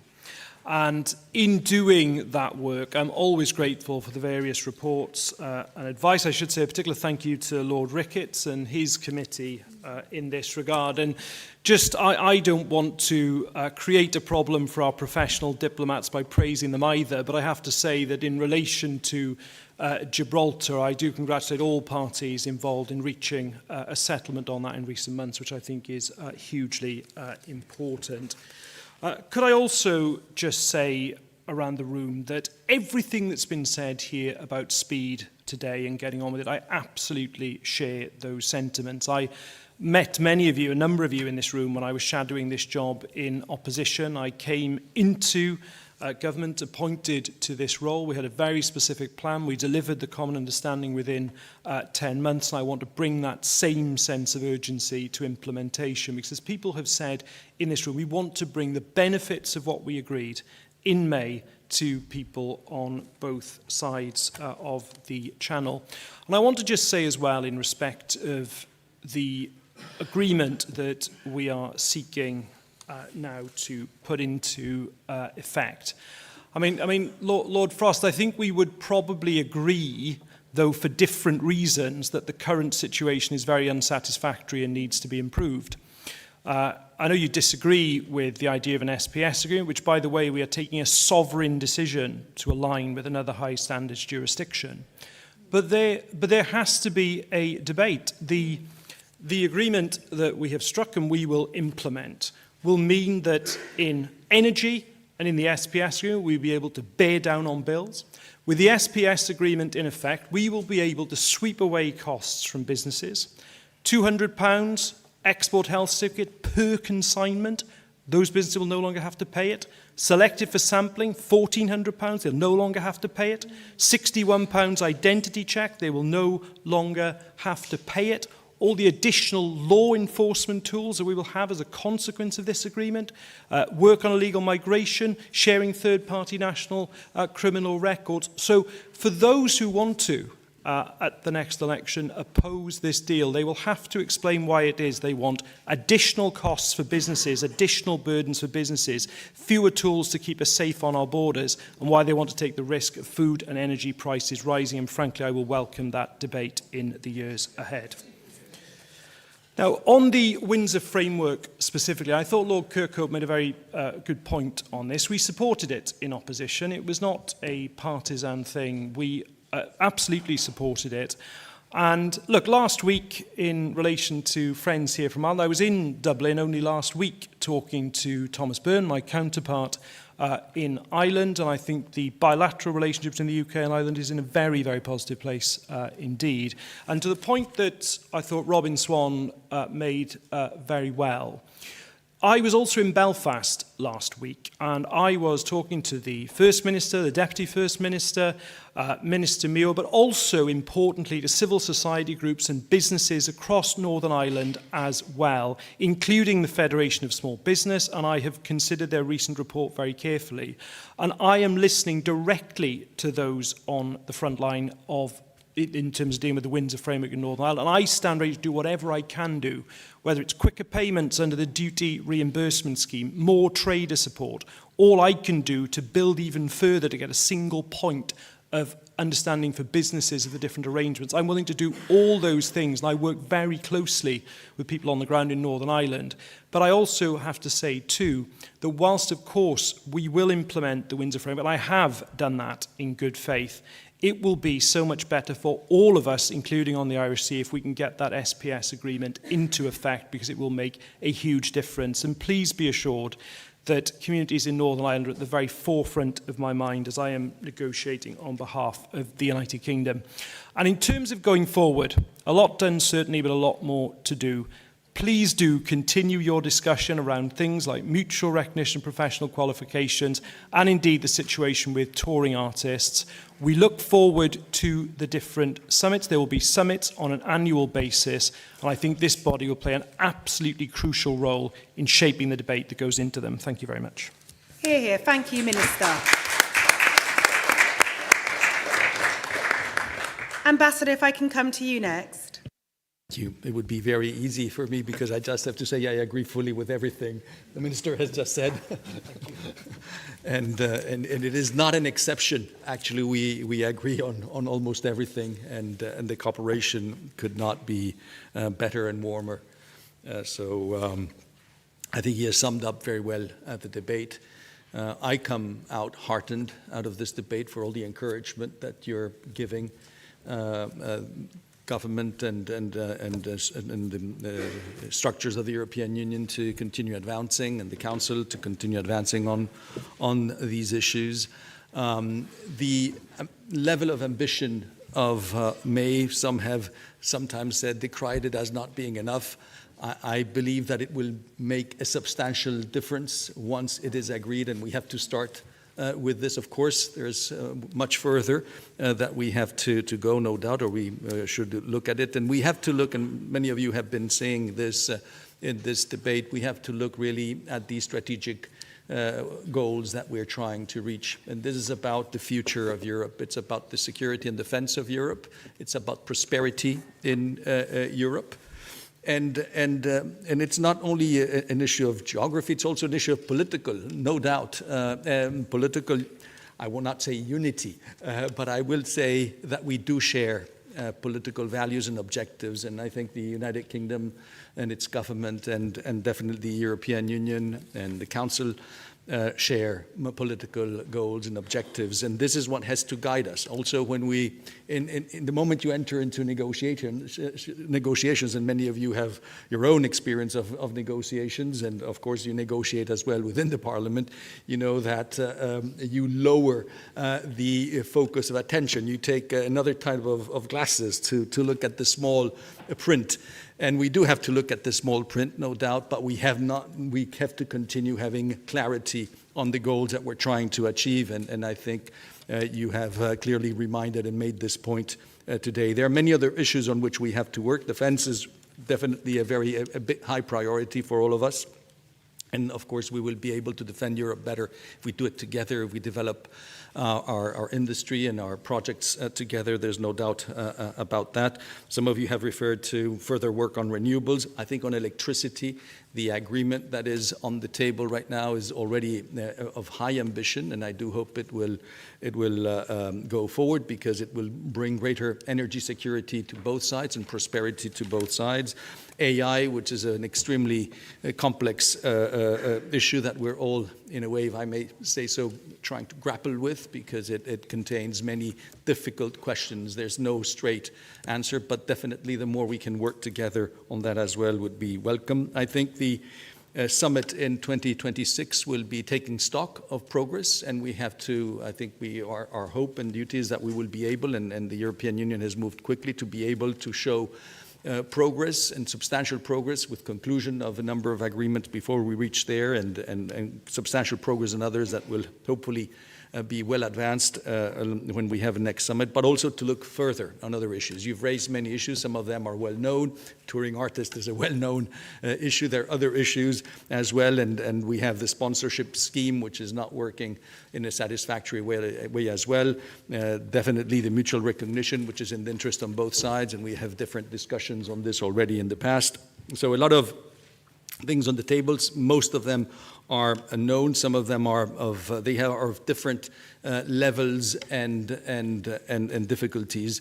But I am sure that the political spirit that prevails right now in the relationship between the European Union and the UK, that you have also reflected in the discussion today, will help us advance. And I just want to thank again all partners in the UK government, but also the Parliament and the work that is being done by Lord Rickards and with the Committee on Europe, the work done, Lord Kirkhope on the APPG, but the work done by all of you, many of you, whom I meet often and engage with often to understand better how we can pursue a common agenda, and of course the European Parliament, that is the source main source of legitimacy for us and all of us who work for the European Union, and also for their guidance and encouragement to continue advancing on a road that is doable, that we not only is doable, that we have to succeed in advancing on, and I'm sure that that is what's going to be happening, and hopefully we will be able to take stock of substantial progress in the next APPG, and in the next Parliamentary Partnership Assembly meeting. Thank you very much.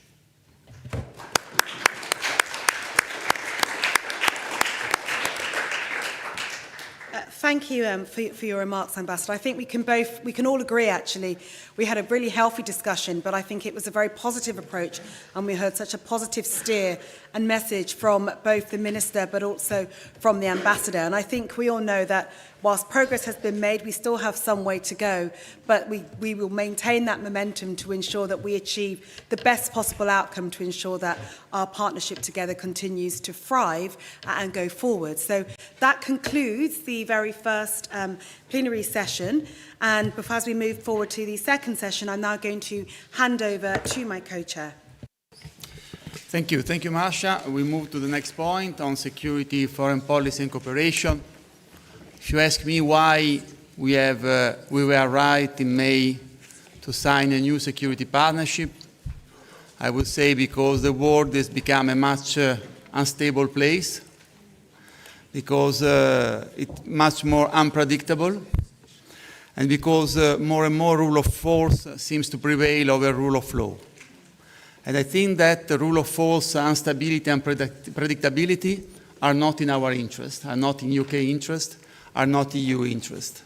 So I think that it is very important what happened on the 19th of May, but it's even more important now to fully implement it, to fully exploit what is today a working method, but can also become a common strategy. It depends on us, and depends especially on our two executives, but it depends also on us as Parliament, because I think that if there is something that we should make clearer about the security and the defense partnership in Europe, that it cannot happen without a strong parliamentary involvement and strong parliamentary dimension, because we got immediate challenges. We have already mentioned the immediate challenges, a war in the continent, Ukraine, but we have also to think about what's next.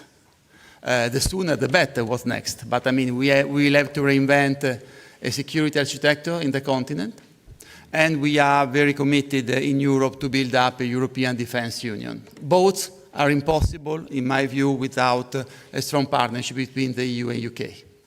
So, I mean, these are, I would say, the challenges, and to have more insight on this, we have, again, our Ambassador Pedro Serrano. We make you work today, yeah? And Stephen Doughty, Member of the Parliament, Minister of State for Europe, North America, and Overseas Territories at the Foreign Office. So I will now to give the floor to our guest speakers, and I will start with Ambassador Serrano. The floor is yours. Thank you very much, Co-Chair, and And again, greetings to all of you, and greetings particularly to my very good friend, Minister Doughty, Stephen. Great to share this intervention with you. I think, Co-Chair, you presented very well the subject, and we already started discussing it in some way in the previous discussion, in the previous session. We do meet at a moment when Europe's peace is being tested more severely than at any point since the end of the Cold War. The war in Ukraine continues to grind on with a devastating human cost, and beyond Europe also we have crises in the Middle East, pressures in the Indo-Pacific, instability in the Sahel, weaponization of energy, food and cyberspace. All this forms part of a wider contest that is shaping the international order, if we can still talk about an international order, of course. Europe's security landscape is undergoing a profound transformation with the re-emergence of conventional warfare on our continent, with hybrid threats that blur the line between peace and conflict, and an increasingly complex global environment compel us to think and act together with renewed purpose. No state, however capable, can address these challenges alone. A partnership between the EU in this sense, in this regard, it's important to recall that partnership between the EU and the United Kingdom is not a luxury, it is a necessity. And I think we discussed this previously as well, but we share deep roots in values and support institutions dedicated to peace. We even work closely and in many different formats, including, I would say, through EU-NATO cooperation, which is important in the field of defense, of course. In multilateral fora, our positions are often indistinguishable from one another, and we have been working since 2022 with notable success also in removing Russia and Belarus from a number of multilateral bodies and committees, and also campaign against their efforts to be elected to positions in the multilateral system. Just 2 weeks ago, the European Union and UK United Kingdom diplomats worked hand in glove to ensure the renewal by the UN Security Council of the mandate of the EU-led stabilization force in Bosnia-Herzegovina, EU4 Althea, that you know well. And as we reach also the 25th anniversary of the milestone, United Nations Security Council Resolution 1325 on women, peace and security, I am confident that we also, the European Union and the UK, will continue pulling the same rope to advance the 4 pillars of its implementation. Our diplomats work side by side in crisis zones from Ukraine to the Horn of Africa, and our militaries also share areas of mission, including in the sea, for example, in preventing Houthi attacks in the Red Sea from disrupting global shipping and to keep crucial maritime trade routes open. But of course, as we've been saying earlier, the centerpiece of our foreign and security policy cooperation remains our principled response to Russia's aggression against Ukraine. And here, cooperation and collaboration has been tight from the outset, whether on sanctions policy or addressing the threat of Russia's shadow fleet. We're working together in the coalition of the willing, and we have to salute also the role played by the Prime Minister in this coalition, Prime Minister Starmer, providing practical cooperation in support of Ukraine's resilience and reconstruction, and providing urgent support as Ukrainians prepare for what is shaping up to be a particularly difficult winter. We have military training programs, both the EU and the United Kingdom, to train Ukrainian military personnel, and they're practically interchangeable in the formation they provide. And together, we have trained almost 140,000 Ukrainians who continue to repel Russia with courage and ingenuity in equal measures. Ladies and gentlemen, every day shows that our security is interlinked. A missile strike in Ukraine has repercussions for energy markets in Edinburgh and Empoli. A cyber attack on the port in Antwerp affects supply chains in Felixstowe. So disinformation campaigns deployed in one of our democracies reverberate through all of them. The shared recognition of this reality and the good examples of ongoing cooperation led to one of this year's landmark achievements in our relation: the conclusion of the EU-UK Security and Defence Partnership on the occasion of the May 19 summit. In record time, we negotiated an ambitious partnership, providing a broad scope for cooperation through which we contribute to a more secure and stable Europe. Our new security and defence partnership replaces informal consultations with an ambitious, structured political framework worthy of one of the EU's closest allies. This new partnership also opens the door for a possible UK participation in our new Security Action for Europe instrument. Now it says for the participation because it is a reality already as SAFE stands.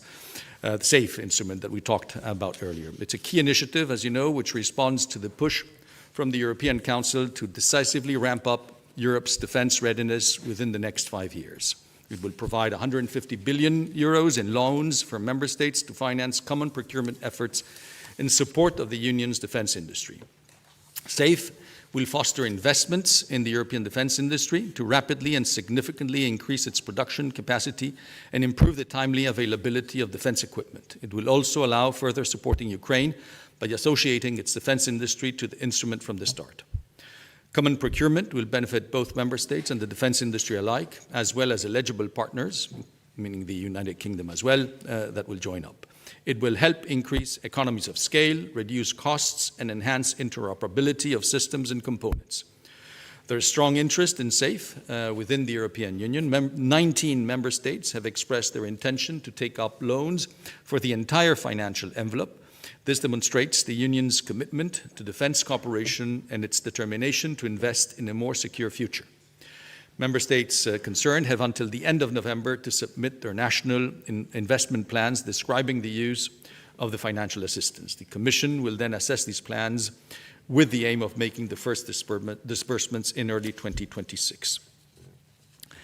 As a country having concluded an SDP agreement, the UK was able to enter into negotiations for a bilateral agreement with the EU, which once concluded will allow it to benefit from greater flexibility for its participation in SAFE than the standard terms for other third countries.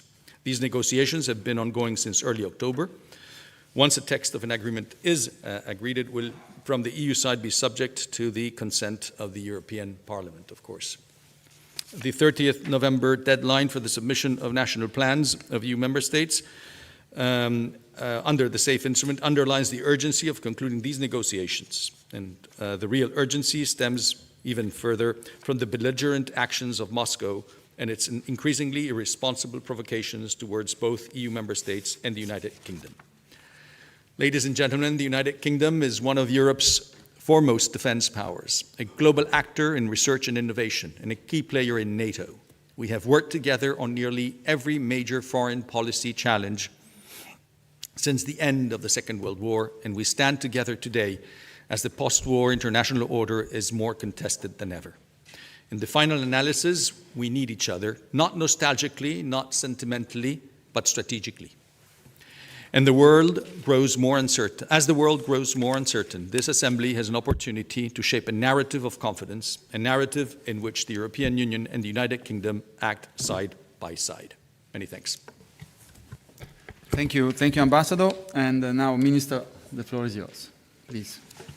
Well, thank you very much, Chair, and it's a great pleasure to follow my good friend Pedro and see so many friends around the room from both the UK and the European Parliament, but also devolved assemblies and parliaments as well. And coming from Wales in the United Kingdom, representing a constituency there, it was particularly important that this assembly is able to bring together all those voices, and I know that it does so very, very powerfully. And I want to thank you for the warm welcome, and also I know you've just heard from my colleague Nick Thomas-Simmons. Some of us see us as a bit of a double act. We're both from Wales. We look very, very similar, although I've grown a beard recently to distinguish myself. And we're regularly on panels and events together, and hopefully what we will say will come together as sweetly as Welsh singing that you'll know we take very great pride of in our country. But joking aside, the reason why Nick and I keep turning up together at different events and attending different consultations and assemblies such as this, but also speaking together publicly, is that we are united by a clear purpose, which is enhancing relations with our colleagues across Europe as part of the reset that the government pursued since our election last year. I'm glad to report that I feel that that is going extremely well. We've had a very, very successful year across multiple fronts, and I really do want to commend both our colleagues in the Parliament who've supported that, but also, of course, the team in the Commission and my colleagues across different government departments, because this is a team effort to try and take a new course in relations between the United Kingdom and the European Union in a new era, and one which is defined by many of the geopolitical and economic challenges and social challenges that Pedro has set out. And I wanted to reflect really on three themes in my remarks today. Firstly, the importance of rebuilding trust, and how that is a strong foundation for what we can achieve together. Secondly, strengthening our security. And thirdly, tackling other shared challenges together. And each of them is essential if we're going to deliver for our citizens. And I wanted to start with the first, of rebuilding trust and cooperation, because I think one of the real hallmarks, I think, of our work in the last year has been rebuilding those personal relationships and getting back around tables together. And whether that was my own experience of attending the EU informal foreign ministers meeting just a few weeks ago in Denmark at the Gymnich, and sitting alongside David and others, and sitting around the table as a trusted friend and partner, tackling some of the biggest challenges that our continent faces, whether it's the engagement that we've had on a whole series of issues, I think particularly notably our work under the Security and Defence Partnership, which I will come on to, really, really crucially important work on Ukraine, on hybrid threats, on the Western Balkans, on the Indo-Pacific. But it is also in the nature of the individual relationships that we've built with, whether it's with senior officials in the EAS or in the Commission, or indeed in the Parliament, and the way that we're using those relationships to take forward our shared objectives. And as the Prime Minister said at the EU Summit in London, the reset is about building a pragmatic, ambitious partnership with Europe, one that delivers security, prosperity and trust for our people. And of course, we have coupled that with building relationships with individual EU member states as well. I've been on extensive travels across the continent and building partnerships, rebuilding partnerships, and in just recent weeks have been to discuss shared challenges at EU and bilateral level with Spain, with Greece, with Romania. That's just in the last 3 weeks. Pedro mentioned the fantastic work that we've done to achieve a political agreement on Gibraltar, which was down to incredibly hard work on both the UK and EU and Spanish and Gibraltar teams, and I think it sets a very, very welcome and new course with huge benefits. And it's also been the unseen stuff, the stuff that doesn't get all the attentions in the headlines every week, but that new spirit of cooperation between our officials, between our excellent civil services in finding solutions on key challenges that we face, particularly in the security and defence space. And I think on that, I wanted to come on to our second pillar, really, which is strengthening our practical cooperation on security and defence. And I would first begin by saying, and you would expect me to say this, but of course NATO remains the cornerstone of the UK's defence partnerships, and our partnerships with the EU make an important and parallel contribution to that, in some cases overlapping contribution. And I see European security as made of many, many different pillars. Our relationship between the UK and the EU, our NATO partnerships, the work of groupings such as the GEF, our work in other organisations such as the Council of Europe and the OSCE. And these things need not stand in contradiction to each other, they should stand in complement to each other. And I have certainly seen that reflected across the last year. I am very, very proud of our commitments to European security and defence in the United Kingdom, and particularly through NATO. Indeed, many of my family members served in those operations over many decades, whether in the British Army of the Rhine in Germany or in the Balkan conflicts. So this is something that is very deep and personal to me. And I am proud to say that the UK will continue working with our European partners to deter aggression and promote stability. And just a few weeks ago, I had the pleasure of welcoming the Royal Navy's Carrier Strike Group in Crete with our Minister for the Armed Forces, Al Khan's, plans as they return to European waters. And of course, there are other important engagements taking place this week on regard to the security of the Mediterranean and beyond. The strike group's work with our European partners is a clear signal of our commitment to a safer and more secure region. And of course, to top all of that off has been our security and defence partnership. And you've heard from Nick on that, but let me really stress that we're working to make that partnership a reality. 4 key pillars, as I said: hybrids, cooperation, the threats to our very democracies, how our work can intersect with the work that the EU is doing on Democracy Shield, the work that we're doing to deter Russian and indeed other hostile state interference in our democracies, in our societies, to tackle sabotage, cyber attacks, the activities of foreign intelligence forces, many different issues which we face, and of course disinformation and division creating in our societies and politics. Crucially, that work to support Ukraine and to deter Russian aggression. Thirdly, to ensure we have a strong dialogue in understanding our relationships in the Indo-Pacific.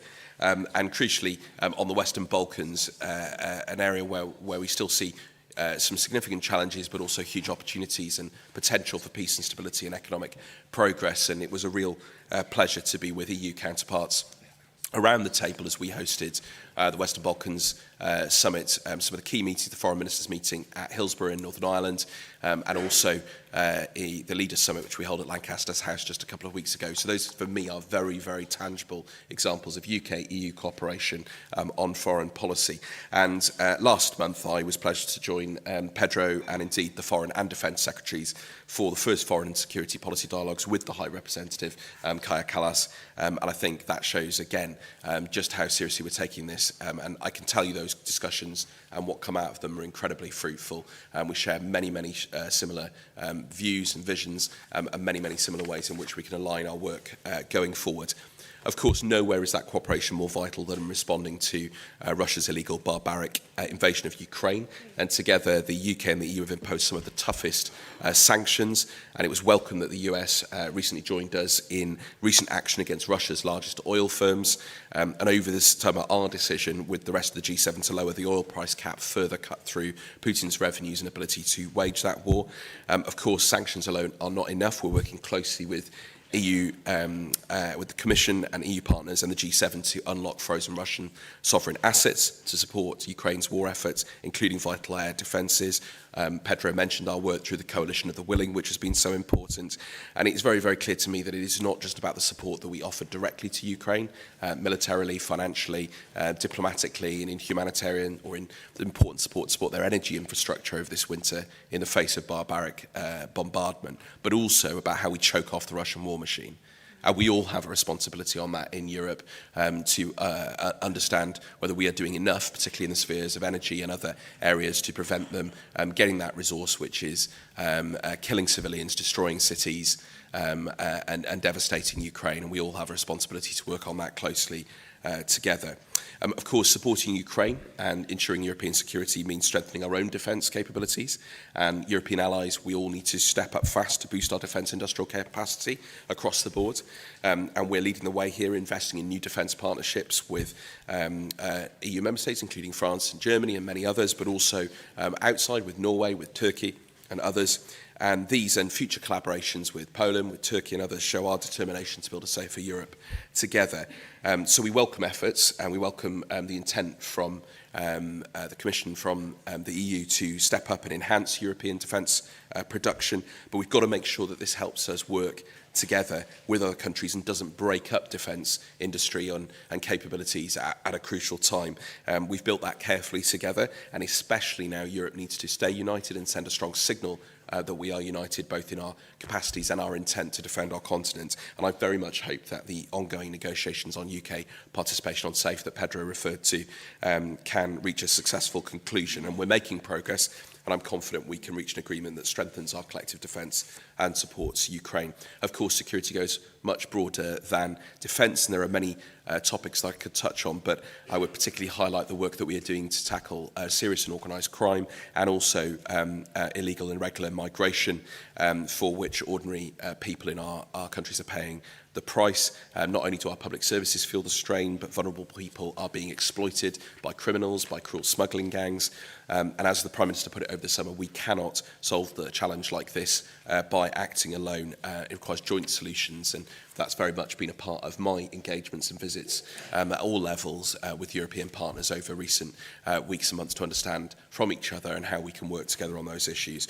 And so we particularly welcome the Commission's announcement that they intend to develop new dedicated sanctions powers, as we have done in a world first, to target people traffickers and those fueling this vile trade in human misery across our continent. And it is clear to me that given the chains, given the networks, given the huge routes that these people do this through, that we have to be cooperating with European partners to achieve delivery on that as we tackle irregular migration together, but also the serious and organised crime that underpins it and that blights our communities in so many other ways. Of course, there are many, many other areas I could go into, many other parts of the continent and indeed the world, and whether that's on North African security, whether that's on the prospects for peace in the Caucasus and Armenia and Azerbaijan, whether it's our work together in the High North, whether it's our work ensuring the security of our communities in the eastern neighbourhood more broadly. We have very many challenges out there, but we have very many opportunities to do together, and I'm confident that we have built a strong foundation over the last year. It's been testament to both the governments involved and the executives involved, but also to the tireless work of parliamentarians. I took part in many of these different assemblies and groupings in the past, and I've had the pleasure of spending time in and around the European Parliament, around our devolved parliaments and assemblies, and of course here as a member for 13 years. And I know it's in the partnerships in this room that we build new solutions, new ideas, and new solidarity to tackling the threats that we face. So thank you very much for having me today, and enjoy the debate and discussion. Thank you. Thank you, Minister. Now I would like to hand over the floor to Marcia for initial comment, please. Thank you, Chair. Can I begin by thanking the Minister for his contributions, not just today, but for all the work he's done, both in opposition, but as well now as our Minister. We couldn't really ask for anybody better to be carrying out the work that you're doing. So a huge thank you for that. I should say from the get-go, I am no foreign policy expert, unlike my esteemed Vice Chair, Lord Ricketts, who is a former ambassador to NATO. But I do want to just reflect on what we are defending right now, which is our way of lives and also the values that we all uphold. We all know them, but I think sometimes we almost can take them for granted, whether that's from democracy, the rule of law, freedom to express ourselves, the right to protest, but more importantly, human rights. We know that those that lack all of those freedoms that we enjoy so much, they genuinely know what they are worth, and that is why I welcome the joint summit statement which set out our shared values and interests and the real engine of that cooperation. In the face of the war in Ukraine and obviously the genocide in Gaza, we must cooperate in our foreign policy to strengthen international law and universal human rights, as well as security to defend the world that we all share and value. I strongly believe that now is the time that we must act with courage as well as with consistency, as international norms cannot come under increasing threat as we continue to see that. I hope and I believe that the Council and the Government will keep the bigger picture in mind and find a way forward that looks and feels like a strong and strategic partnership. If they need an example to follow, which, you know, there are many, they can look towards what they are doing in the European Parliament, whose draft resolution on EU-UK relations points to the kind of change that we are all working towards, but that I know that we all need to see happening. So I hope that there is a strong, healthy and constructive dialogue now as I hand back to Sandro. Thank you. Thank you, Marcia. Dear colleagues, now you have 2 minutes for your intervention and question, and I will start with Mika Altola. Please. Thank you very much, and thanks for inviting us to the mother of all parliaments. sense of urgency, yes, and we have a shared political history and culture that goes way back before European Union as well. Europe has always been defended by coalitions of willing. And now we are at the point of history where the confluence of circumstances, not perhaps so much us, but the confluence of circumstances are pushing us to do things in an urgent matter. And by that I refer to Russia, but also to bipolarization of the world that is increasing, and the European place in it, and the Western heartlands openly mulling over who we are and where we are headed. US and Europe, we have different political strands, and certain strands are now re-emerging again. So we are in the middle of a big ideological, political, theological fight as the enemies are banging to the gates. German Foreign Minister Pistorius yesterday, I think, said that perhaps last summer was the last peaceful summer in Europe. And by that, I think he made a realistic claim, not an alarmist one. If you judge from the news of today, you know, the sabotage bombing of the railway in Poland, for example, things are progressing, and Russia is evolving its plans that stem from the 300 years of expansionistic, aggressive politics. You know, if you wonder why Russia is so big, look at the last 300 years of it, and the failure of the coalition of willing that was created during the Great Northern War. So, you know, there's a sense of urgency, and we need to pool and share our resources when it comes to defense industrial cooperation, and SAFE is one of those instruments. And we both are in a desperate need of each other. And luckily enough, you know, the history inside the European Union is not that far away in the past that we still can talk in a very positive atmosphere like the last PPA that happened in Brussels. And we share the same geostrategic understanding of what is going on. So, you know, let's build on the sense of urgency. Confluence of circumstances is catching up on us if we don't do that. Thank you, colleague. Please stick to the 2 minutes. Otherwise, we don't respect our timetable. Lord Ricketts. Thank you very much, Chair. I will not vote, I think. I will give priority to the PPA. I sense something of a disconnect, which I want to try and explain briefly. I think we all share the view that we are facing the most dangerous situation in Europe, certainly for the last 40 years of my career. We have a shared interest in standing up to Russian aggression and supporting Ukraine. I mean, their fight is our fight. We have a shared interest in strengthening Europe's capacity to take on more responsibility for our own defense as America pulls back. Our leaders are showing the way with the coalition of the willing, and we have a strategic security and defense partnership, which is already leading to lots of good cooperation across a wide range of issues. And the most concrete example of that is the SAFE programme, this loan scheme secured on the EU budget. And it's entirely reasonable to expect that the UK should pay a contribution to the EU's costs in running the scheme and the benefits of the lower interest rate. But here's the disconnect.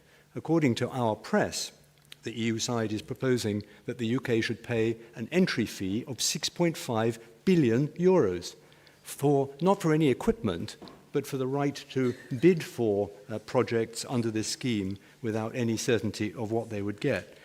I mean, that seems to me a colossal sum, you know, off the scale. It's a large chunk of the UK defence budget. And it doesn't seem to me to connect with our shared sense of the urgency of strengthening European defence.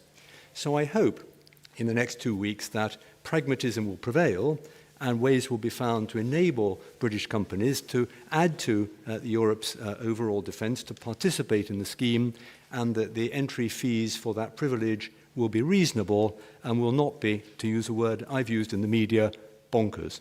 Thank you. Yes, fees are an issue in our bilateral relationship in different sectors, I believe. Clara Dobrev. Yes, thank you very much. Well, you can see that Brexit put us in an opposite sides of this room. So you are sitting on the opposite side and we are sitting here. But I would like to remember you, please don't forget that 6 months ago when we were in the European Parliament in Brussels, we were sitting next to each other in a round table. So that's quite important to understand because yes, our destiny is absolutely common. There is no way that we can solve our problems of the 21st century separately. And also I do understand that our relationship is, how we define it, complicated. That's what we say if you can't say yes or no. It's complicated. And we can have a lot of arguments about sanitary goods, phytosanitary goods, about traveling artists, about a lot of things. But just be aware there is one thing, and it's security. Security policy, European security, which is non-existing without this very small little word, common, in front of this phrase. Without common security policy, there is no security for us. So I came here with a very clear goal to the Minister, to Lord Lickett, to urge you, and I know that it's a very hard decision, to participate in the European defence policies, in safe programs, in a common defence procurement programs, and in everything else. Because that's the only way how we can do it.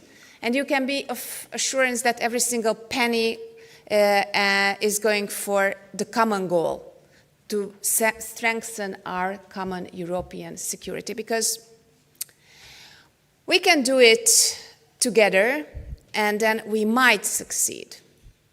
Or we can do it separately, and we are going definitely to fail. And if we fail in common security policy, it's that hundreds of millions of Europeans are going to pay an unbearable high price for that. So bear in mind, the relationship is complicated, but our goals, especially on the security policy, are common. Thank you. Thank you. Stella Crisi. Thank you. It is a privilege to follow the former speaker. I do apologise for the way in which we set out our rooms, but please be assured we want to sit alongside you. May I start with an apology for my colleague Lord Frost. I do not know whether he is in the room, but the hubris that he still brings to this debate when this conversation about security was absent from the Brexit that he and his friend, the then Prime Minister Boris Johnson, negotiated, that left all of us less secure. Let me be confident in telling you that many of us in this Parliament deeply regret that point where we did not recognise that we shared common pressures. When I said at the start we are equally bound by that pressure in our communities, we are equally under attack in our communities. It's not just about the situation in Ukraine, it is the disinformation, it is the disruption of our lives that we are seeing as a result of the behaviour of President Putin. That is why I ask of you to sit alongside us and find a way through this, because my colleague Lord Ricketts is also right. Having seen how shameless Lord Frost can be, he will take the debates around SAFE and the contribution that we are being asked to pay as evidence that he was right. He is not, but we must not let the tail wag the dog in this conversation. We all know we must collaborate. We know we are stronger when our defence industries work together. I ask our colleagues on every side to find a way through and to recognise what is a reasonable negotiating position. We know the 30th of November deadline is upon us. It is not too late to find a way through and finally silence the barking from behind so that we may all look to the future confident we can protect our citizens. Thank you. Singevicius. Thank you very much. I feel really now inspired to speak after the latest speech, and I can only reassure that EU-UK relations can be always weaponized and used to bring short-term political benefits. But if we are responsible politicians, we should really seek deepening our relationship and act with unity and credibility. This is the only way Russia will respect us, will respect our strength, but also that will bring a long-term benefits to our citizens. And I think, therefore, the reset gives us a significant opportunity.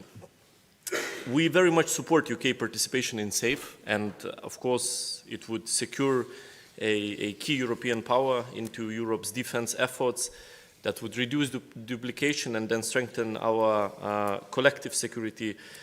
And I believe that the compromise should be found on financing. And of course, UK contribution should be fair, but the fee must be also reasonable to encourage cooperation, and it should not be seen as some sort of penalty to UK, because the treatment is equal to all. Norway also wants to be part of the program, and it pays. So therefore, we very much look forward into finding the solution, because as you have mentioned, 30th of November is approaching, and that would be a shame and a only positive signal to Putin and those who want to distance us that we didn't manage to find an agreement by that date. The bigger picture is that security cooperation also produce savings and peace dividends for everyone. And the moment in which we are now is very difficult, extremely difficult to explain to citizens, where you're not into the war, but you're not at peace. And at the same time, you have to spend on defense and security.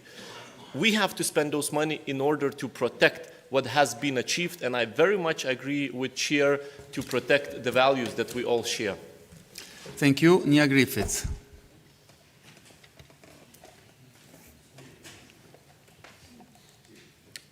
Yeah, it's you. Yes. You asked for the floor, no?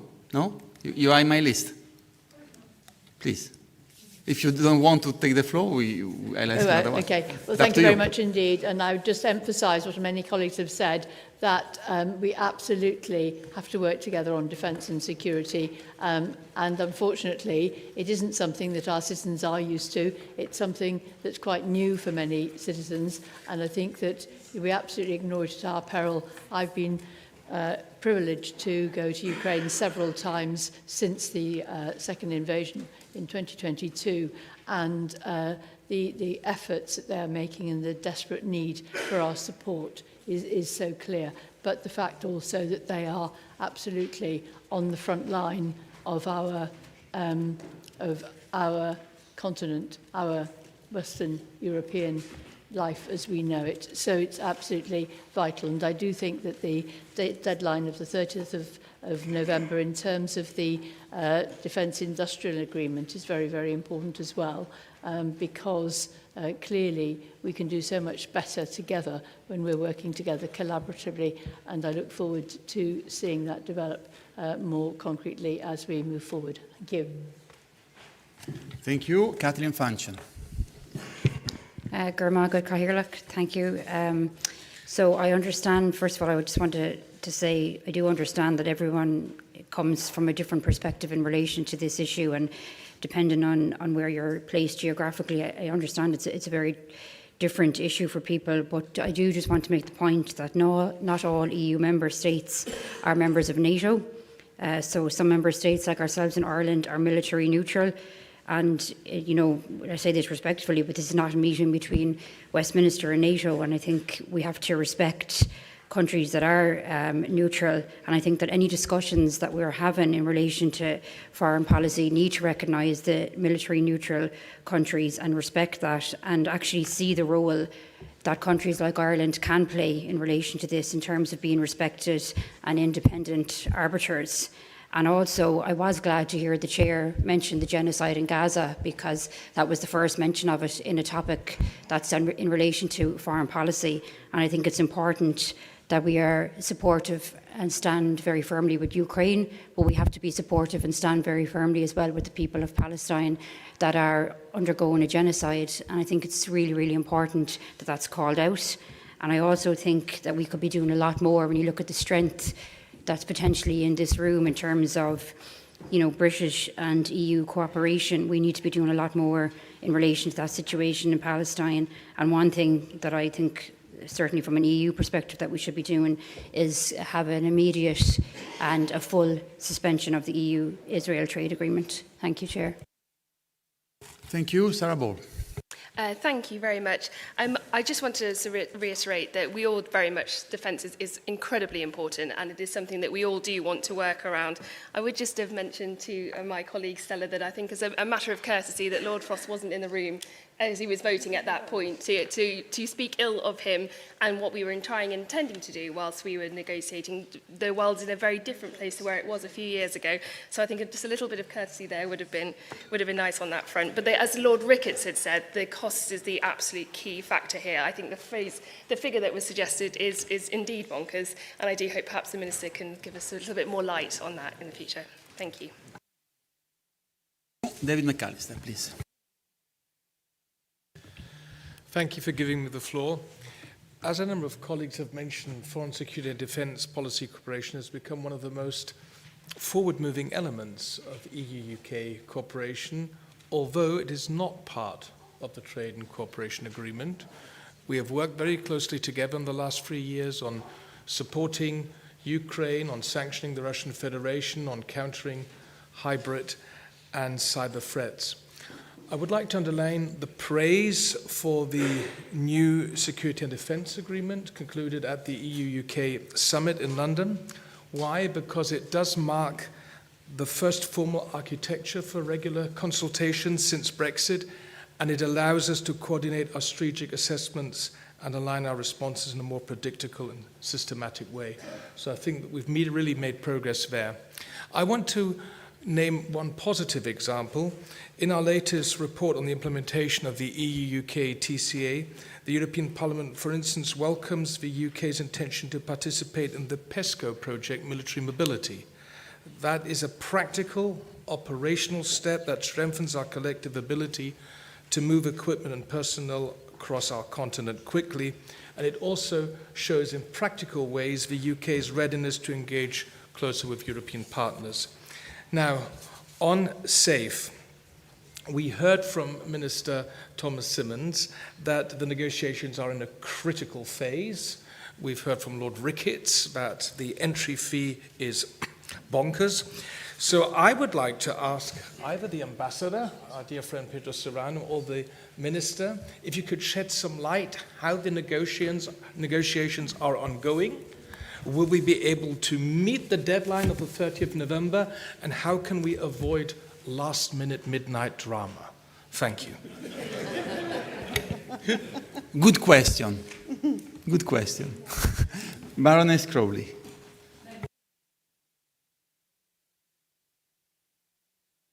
Thank you very much, Chair, and welcome to our colleagues from across Europe and, of course, to our colleagues from the devolved parliaments.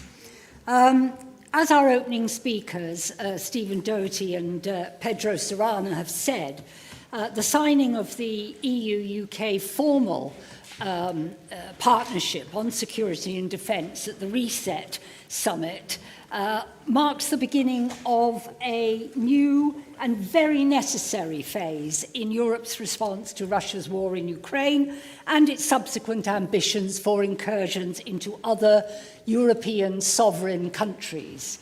Since the summit, negotiations have been taking place, as we know, and we've already heard from Lord Ricketts and others that the issues still to be agreed are UK's financial contributions.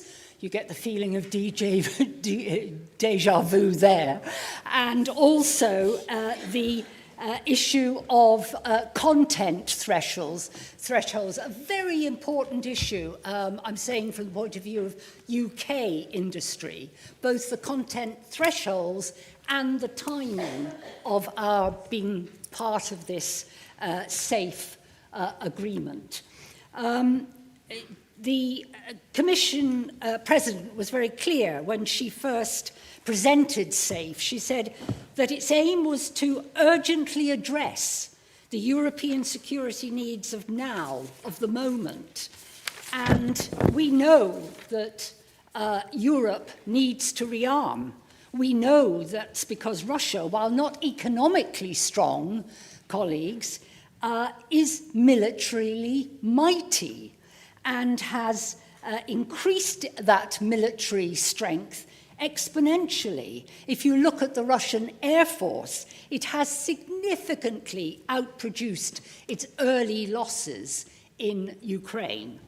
So, colleagues, the Cold War is over. It's as over as flared trousers, kipper ties, DVDs, CDs. We are in a new reality, a new jeopardy. Thank you. Thank you very much. Isabelle Wissler-Lima. First of all, thank you very much to our British colleagues for their warm welcoming in this wonderful building. Minister Thomas Timmans evoked that we could get lost coming into this building. I must say, in this house of democracy, I suppose you never can get completely lost. It was a very emotional moment coming in this building. That has a reason. I was born in Portugal, was raised in Luxembourg.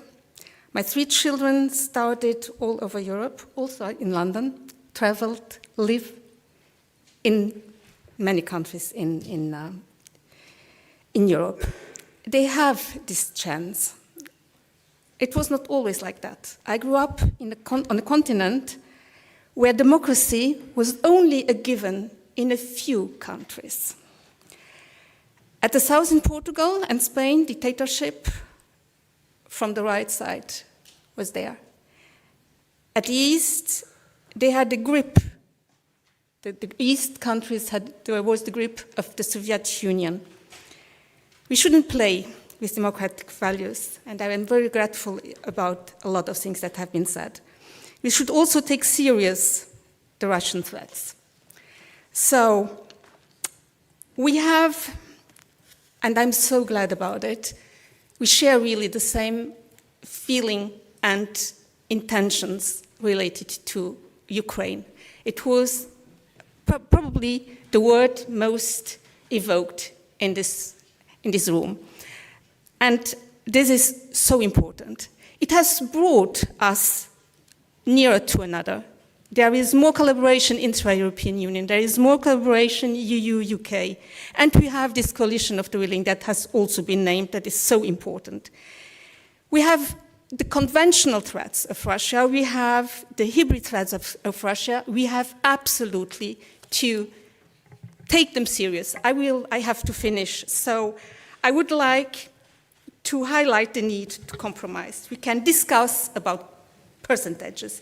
We can discuss about financial amounts, but we need to be fast and be ready to defend ourselves together on all levels: space intelligence, common procurement, nuclear deterrence, this and so much more, and as fast as possible. I thank you very much.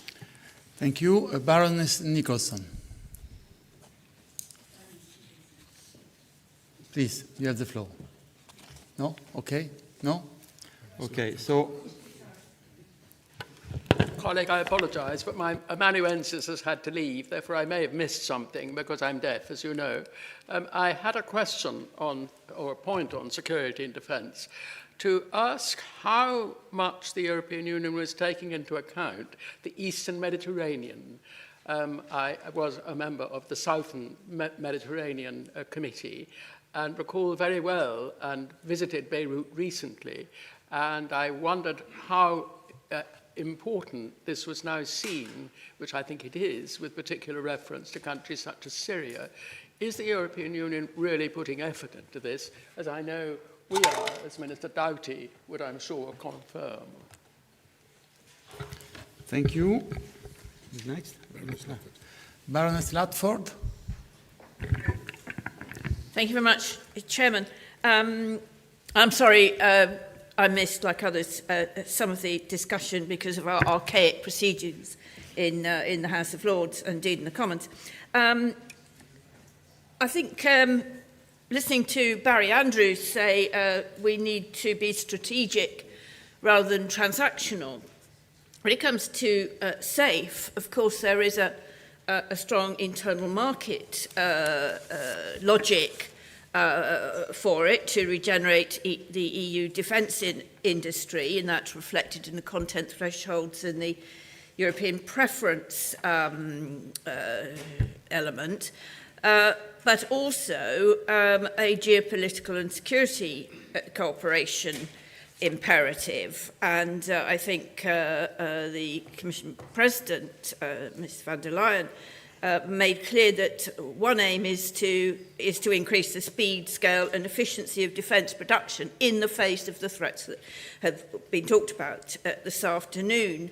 So it seems to me that it would be a very bad signal if we were not able to conclude negotiations on UK participation in SAFE. I mean, I totally get the internal market, legal and constitutional difficulties in the face of UK participation. I did work in the EU institutions for 23 years in the Commission and the Parliament.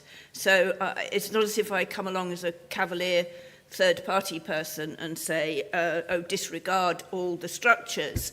But it would be a massive failure and be very helpful to Mr. Putin if we can't get our act together. Thank you. Now we got Seamus Boland, who is the President of the European Economic and Social Committee. Please, you have the floor. Thank you very much, and thank you, co-chairs. It's an honour to be here. As the newly elected President of the European Economic and Social Committee, I really wanted to be here. It's a unique institution, one of the 5 institutions in the Treaty of Rome, and it does have a major say in representing civil society and social partners. And I think that's important to say. In terms of this debate, we're very clear in terms of defence. There is a major link which mustn't be missed in any discussion in foreign policy or defence, and that link is to do with civil society preparedness. We need people in civil society to be ready. The threats are not just military, they're also cyber security. There are many other ways in which these threats are manifesting themselves. And I would say that what we want to do as a committee is to be involved with you, the Parliament, and I've met you and had the honour of meeting you before, in order to prepare, as your other co-chair colleague said, the fight for values. What values are we fighting for? What values are we sharing? I happen to be privileged to be in the Baltic countries. My esteemed colleague from Lithuania is here. And I have to say, visiting Estonia, Latvia and Lithuania, I saw it firsthand, the enormous fear and the sheer worry that they have on a daily basis because they are seeing a lot more action than we here on this side of Europe. So I would ask you to continue talking to us. We will work with you in making sure civil society are part of that discussion, because if civil society and social partners are with you, then we have proper defence. Thank you. I would ask the last 2 colleagues to intervene for 1 minute because the Minister has to leave and he would like to answer to your question. Baroness Mobarik. 1 minute. Sorry, I did prepare something for 2 minutes, but if you'll allow me. Whilst Europe is rightly focused on the war between Russia and Ukraine, we should not lose sight of the serious risk of destabilisation, not only in Bosnia and Herzegovina, but across the Western Balkans. And I know that has been mentioned, but since the Dayton Peace Agreement 30 years ago, both the EU and UK, during our membership, were slow to advance Bosnia's path to accession, and today the danger is that Russia could exploit Bosnia's internal divisions. Bosnia's stability rests on a delicate balance between the state-level institutions created under Dayton and the shared multi-ethnic structures that bind them together. Dodik, with his separatist agenda and close ties to Russia, poses a real threat to Bosnia's delicate balance and the wider security of the Western Balkans. If Republika Srpska rejects state authority or aims to weaken it, then there is a huge danger of the whole constitutional settlement unravelling. Russia's support of Dodik, combined with the US's lifting of sanctions against Dodik, a genocide denier and Islamophobe will surely embolden pro-Russian or nationalist actors in the region. In the context of UK-EU cooperation under the Security and Defence Partnership, this situation warrants careful and continued attention. I would be grateful for any updates you might have on this matter. 30 years ago, and soon after the Dayton Peace Agreement, I saw firsthand the devastation and the mass graves being uncovered in Bosnia. That experience is a stark reminder of what is at stake today and of why we must do everything in our power to ensure such horrors are never repeated. Thank you. Caroline Woden. Thank you, Chair. And I'm just reflecting that only a week ago we were remembering the soldiers from the UK who died in Europe defending the freedom and liberty of our European neighbours. So I think it's very important that we're talking about security, the security of Europe today. It's absolutely crucial that we all work together. It's quite astonishing that it wasn't a more fundamental part of the incredibly damaging Brexit negotiations. And I think we absolutely have to find a way to agree the UK participation in the SAFE programme, whatever that takes. But I think we need to put heads together and try and reach an agreement, because it not only benefits the UK defence industry, of course, but it will also benefit Europe and ensure closer cooperation and security. And I'd just like to lastly say that we need to think beyond physical security and work together in the online sphere, cyber warfare, the advent of AI and what that's going to do to our security as a continent. Thank you very much. So now, Minister, I think that the most frequent question was whether we will avoid a midnight drama. So basically, I would translate it, are we safe or not? Look, I'm obviously not going to give a running commentary on negotiations and discussions. I mean, obviously, we do see a huge potential in SAFE. You know, it's a key part of what could come out of that security and defence partnership that we agreed back in May.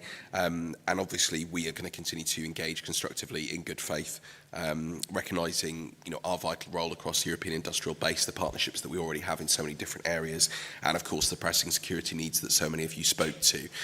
Obviously, we need to make sure that any deal is value for money for UK industry and for the United Kingdom, and that always remains a key consideration. But we're going to continue to engage in good faith with our colleagues on the other side, but I'm not going to get drawn into any of the speculation that there has been.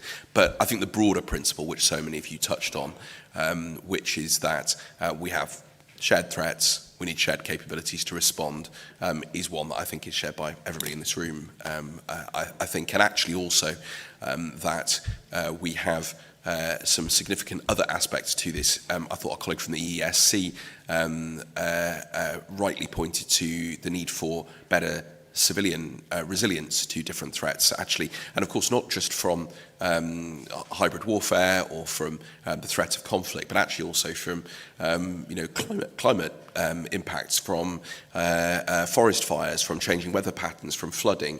We've seen some tragic flooding in Wales this week. We've seen tragic forest fires across the Mediterranean, Spain and Portugal, and we're looking at new ways that the UK and the EU can cooperate together in those areas as well, both in terms of capabilities. I went to see some of the excellent firefighting helicopters and industrial production capability between the UK, Spain and Portugal on one of my recent visits. Again, just been discussing this importantly with Greece. And to our friend from Ireland, I absolutely respect the fact that, of course, not everybody in this room is a member of NATO, and that's why I made the point that this is about multiple different layers to our security and resilience. And actually, when it looks at the threats on cyber, when we look at the threats to our critical national infrastructure, when we look at the threats from non-state actors, of course, we all still see how new technologies and new capabilities, for example, in drones and cyber, are being used by non-state actors as well to target our citizens wherever they may be. I think that points to the need for the UK and the EU to be working very, very closely on these issues. We just disrupted a major international cyber scam operation involving scam centres and people forced into servitude in Cambodia, ripping off people in this country, but linked to an international serious organised crime network in which we're able to take sanctions against. And those are things that I think are going to be of interest to all of us to work very closely on together, whether we're in NATO or not. Just to briefly touch on 2 or 3 of the other points that were raised, a colleague from Ireland also rightly raised Gaza. I can absolutely assure that the situation in the Middle East more broadly, but specifically in Gaza, has been key to our dialogue, and certainly was in the conversations that myself and the Foreign Secretary had with Kaja Kallas just a few weeks ago. Our desire for a ceasefire, our desire for humanitarian access, and of course, the UK has taken important steps as ourselves in terms of the recognition of Palestine, following on from Ireland and many other EU member states. The Eastern Mediterranean was raised by Baroness Nicholson, absolutely, and whether that's our active engagement in the Cyprus settlement talks, whether it's our concern for the future stability of Syria, whether it's the situation in Lebanon, whether it's the situation in North Africa. I was just in Crete, meeting with Greek colleagues, and the impacts of criminal gangs smuggling people across from northern Libya into Crete. Absolutely, it's an area of the world that which we're very, very clearly focused on, and again, working with European counterparts on the Western Balkans, rightly raised by Baroness Mubarak. We are working together on so many different issues in that area, and she's absolutely right to highlight the fragility in places like Bosnia. It's great at the Balkan summit that we held in Hillsborough just a few weeks ago to be able to bring together the Bosnian Foreign Minister and the Serbian Foreign Minister. And so the UK will continue to play an active role alongside our EU counterparts and others, the United States and others, who have responsibilities under the Dayton Agreement. And of course that goes for the dialogue between Belgrade and Pristina as well, between Kosovo and Serbia, and of course wider stability in the region. David asked briefly about PESCO, just to confirm that our officials are in working level discussions to explore potential options, and that's going to be in support of our wider defence policy as set out in the Strategic Defence Review. But lastly, I just wanted to say that I think we need to recognise that the hugely changed technological and threat environment that out there requires us to work together, and whether that is on conventional capabilities, which we have talked a lot about today in terms of SAFE, but it's also what we're doing together in space. It's also what we're doing together on cyber. It's also what we're doing together on hybrid. It's what we're doing together to lead the world in AI and quantum technologies, which can be used for great human good, but can also be used by our adversaries, that the UK and Europe need to be coming closer together. So with those threats and those challenges, I'm confident we have a framework and I think a good track record of working together this year to take those challenges head on together. So thank you everybody for your comments. It's been hugely insightful, and I hope that, as I said, on the safe front, that we will have news in due course, but I'm not going to get into the detail right here today. Thank you very much.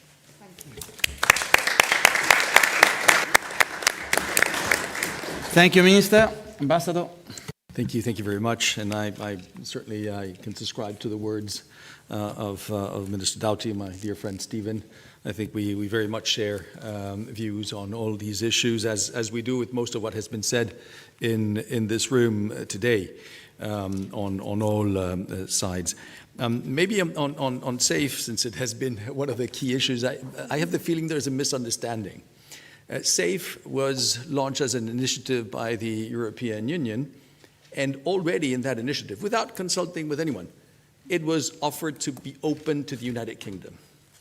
And even if there's no agreement, there are possibilities for association of UK companies based in Europe, and some even based in the UK, on SAFE. So it's not whether the UK is invited to participate or not. It is invited to participate. There are already channels out there that allow for participation of UK companies. So what we're discussing now is more the degree, and I would say one of the issues is the level of content particularly with the participation of companies that are based in the UK. So that's the discussion. But I wanted to make this point because it is important to note, I think, that when the European Union has launched an initiative on such an important issue as defense and European defense, it has immediately thought about working together with the UK and opening up the negotiation for an even more, let's say, generous or open participation, which is what is being discussed at present. On the specifics, that is part of the discussions, and I will not enter into it, but I thought it was useful. I can also say that it is very interesting to note that in the other instruments, financial instruments that the European Union has produced in terms of defense, such as the European Defence Fund or the European Defence Investment Programme, UK companies are participating very actively in many of these programs. And by the way, this is also no favor that the UK does to the EU. We all benefit from it. We all benefit from a common effort on defense. But I did want to make the point that the starting point of the European Union is let's work together. And even if you don't do anything, here is our instrument to work with you. And then we see how we work. And we see conditions of association and other elements that can be tweaked and improved or not. But the opening door is, yes, we want to work together with you. It is Europe's defense that's at stake, and we have to defend Europe by working together. As other programs that the European Union has opened you've been mentioning civil protection. Actually, we have a civil protection mechanism to which the UK could, if it so wished, become associated. Many countries that are not part of the not member states are associated to this program. We provide, it's a way of pooling resources and assisting a member state that is, or a member state or a third state that is part of the mechanism that is in need. So there are different mechanisms that are there that are open for the participation of the UK, including consular protection arrangements or consular emergency crisis, not protection, that's a more complicated issue, but consular crises coordination. So there are many things, and all these are, we understand that it is beneficial for all of us, and we want to extend this to partners as important as the United Kingdom is to the European Union. There are also the possibilities of the United Kingdom to participate in missions and operations that the European Union has launched. It has done so in the past. Actually, it has brilliantly participated, not only participated, but had the initiative of launching military operations in the past, such as the one off the coast of Somalia, which managed to eradicate piracy from the coast of Somalia. This Atalanta operation, brilliant commanders of the British Navy and armed forces that developed most imaginative mechanisms to work with other forces, naval forces of the world in Operation Atalanta. If the UK so wished, it could, since it is still, I think, an important objective for all of us, it could also contribute to operations such as Atalanta. Or some of you have been talking about Bosnia-Herzegovina and the Western Balkans. Western Balkans, we just had a summit hosted by the United Kingdom on the Berlin process a few weeks ago. Participation of British forces in missions or an operation, military operation under NATO OHQ, but under command and control of the European Union, Althea. So the United Kingdom could also participate. So there are many, many paths open. What we have done also, and I think Minister Doughty, Stephen was referring to this, all the now systematic cooperation and consultation that we have on across the board on all issues, plus the possibilities, and not only possibilities, realities of invitation to Secretary of States and ministers to participate in some of the meetings of the Foreign Affairs Council.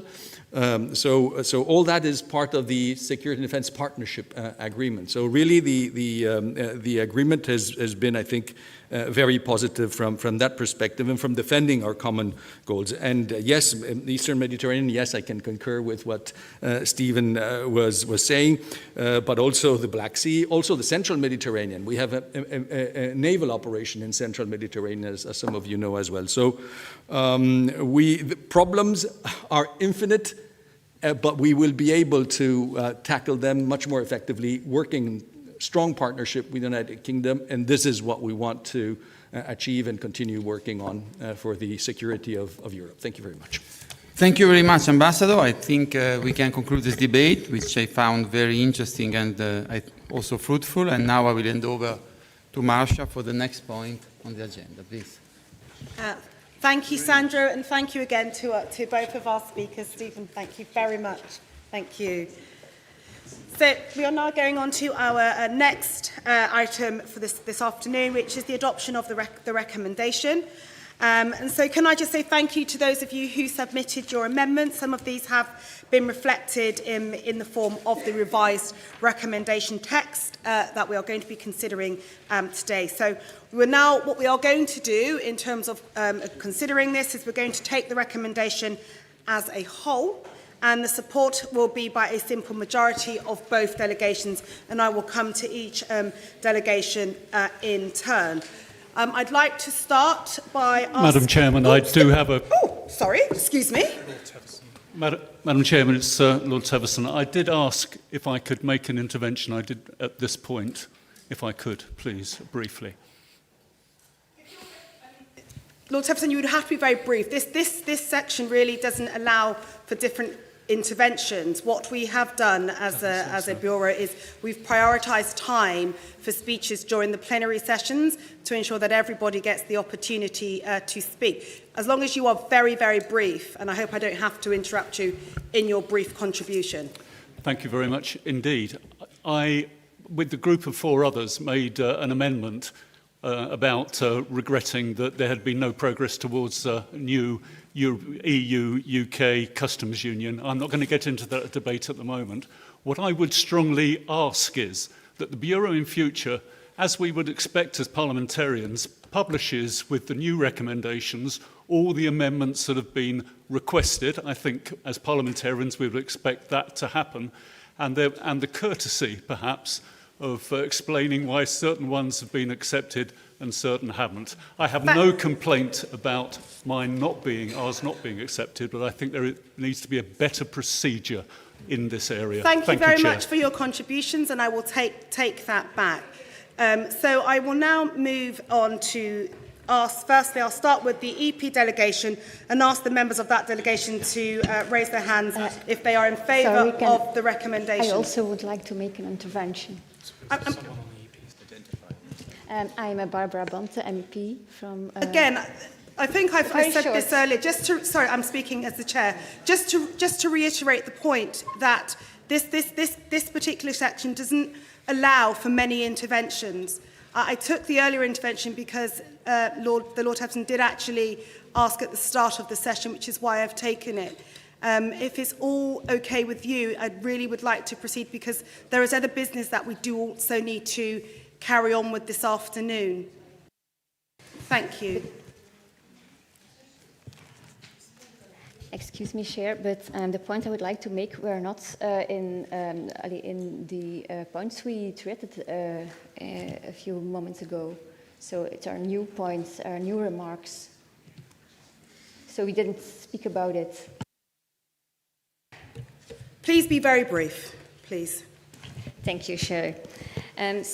Yeah, as the delegation of the Patriots for Europe, we regret there is no paragraph about cooperation about illegal migration. And I think in the light of the migration deal signed the last 11th July by France and the UK, and the new strong asylum policy proposed by the UK government this weekend, I think it's important that it's mentioned. And we also put forward an amendment to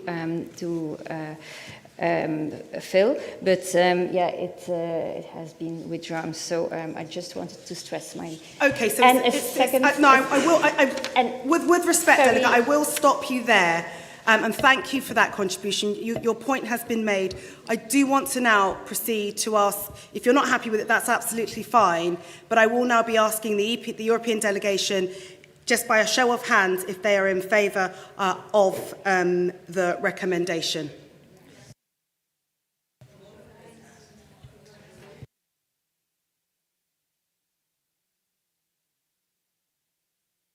Thank you very much. And I will now move to the UK delegation to ask them... Sorry, Chair. Is there a way to register if you're against the motion, the resolution? It's normally for, against, abstain.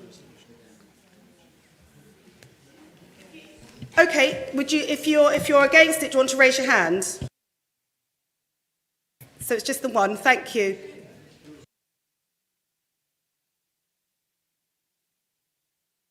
Thank you. I am now moving to the UK side, and I will ask with a show of hands if you are in favour of the recommendation.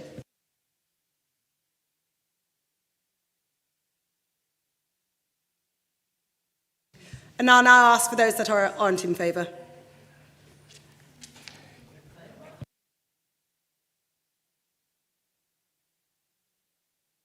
Thank you, everybody. I can now say that that recommendation has been supported by, if not everybody unanimously, but by a majority of the delegation.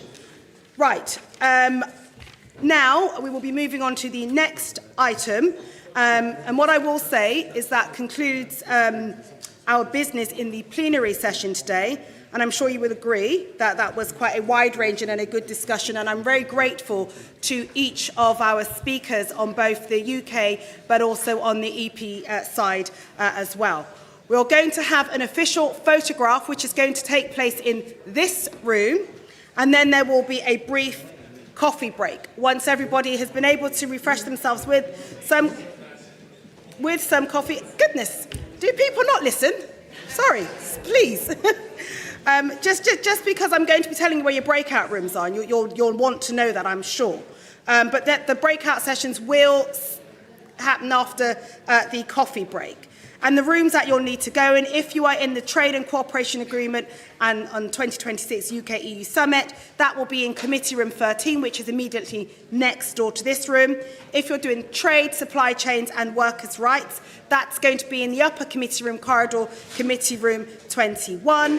And if you are doing the Climate and Energy breakout group, that will also be upstairs in Committee Room 20. Remember, the breakout sessions are for informal discussions, and they are for delegates and invitees only. All discussions will take place under Chatham House rules, but the chair in each room will report back to the plenary session tomorrow morning so that everyone knows what the key points were from each of those sessions. We will also compile some points and that in the form of a letter that will also be agreed tomorrow, and that will be sent to the Partnership Council as well. The breakout sessions will commence for 60 minutes from 5:30 and they will finish at 6:30. But this room has to be vacated by 6 p.m. Finally, I want to remind delegates that you are kindly invited to dinner this evening. Please do come from 7:15 at the Garden Museum. This is obviously by invitation only. And a coach will be departing outside Portcullis House to transport delegates from 6:30.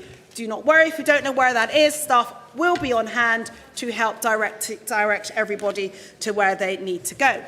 Tomorrow morning's session will begin at 10 a.m. in this room, and I look forward to seeing you all then. But naturally, I'll be seeing most of you at dinner this evening. So, without further ado, one moment, let me finish. Without further ado, we will gather for the photo, but I understand Ben now wants to make a comment. Just those are my colleagues from the European Parliament may be interested to know that if they are interested in seeing a very modern drone, the Wind Racer drone is going to be on display in what we call the Speaker's Courtyard tomorrow from 9 o'clock to 4 o'clock. This is a drone which drones have been supplied to Ukraine as part of the ongoing support we're giving against Russia's illegal invasion. So if you'd like to see the drone, and because we are, after all, developing new products which we hope are going to be helpful for the defence of our common European home, it'll be in the Speaker's Courtyard from 9 o'clock tomorrow. Wonderful. And you can buy one and take it home with you, yes. Thank you very much. I do also, order please guys, I do also want to flag that there are some sister party meetings taking place at 9 a.m. tomorrow as well. So thank you all. So now can we congregate in the middle so we can have the family photo?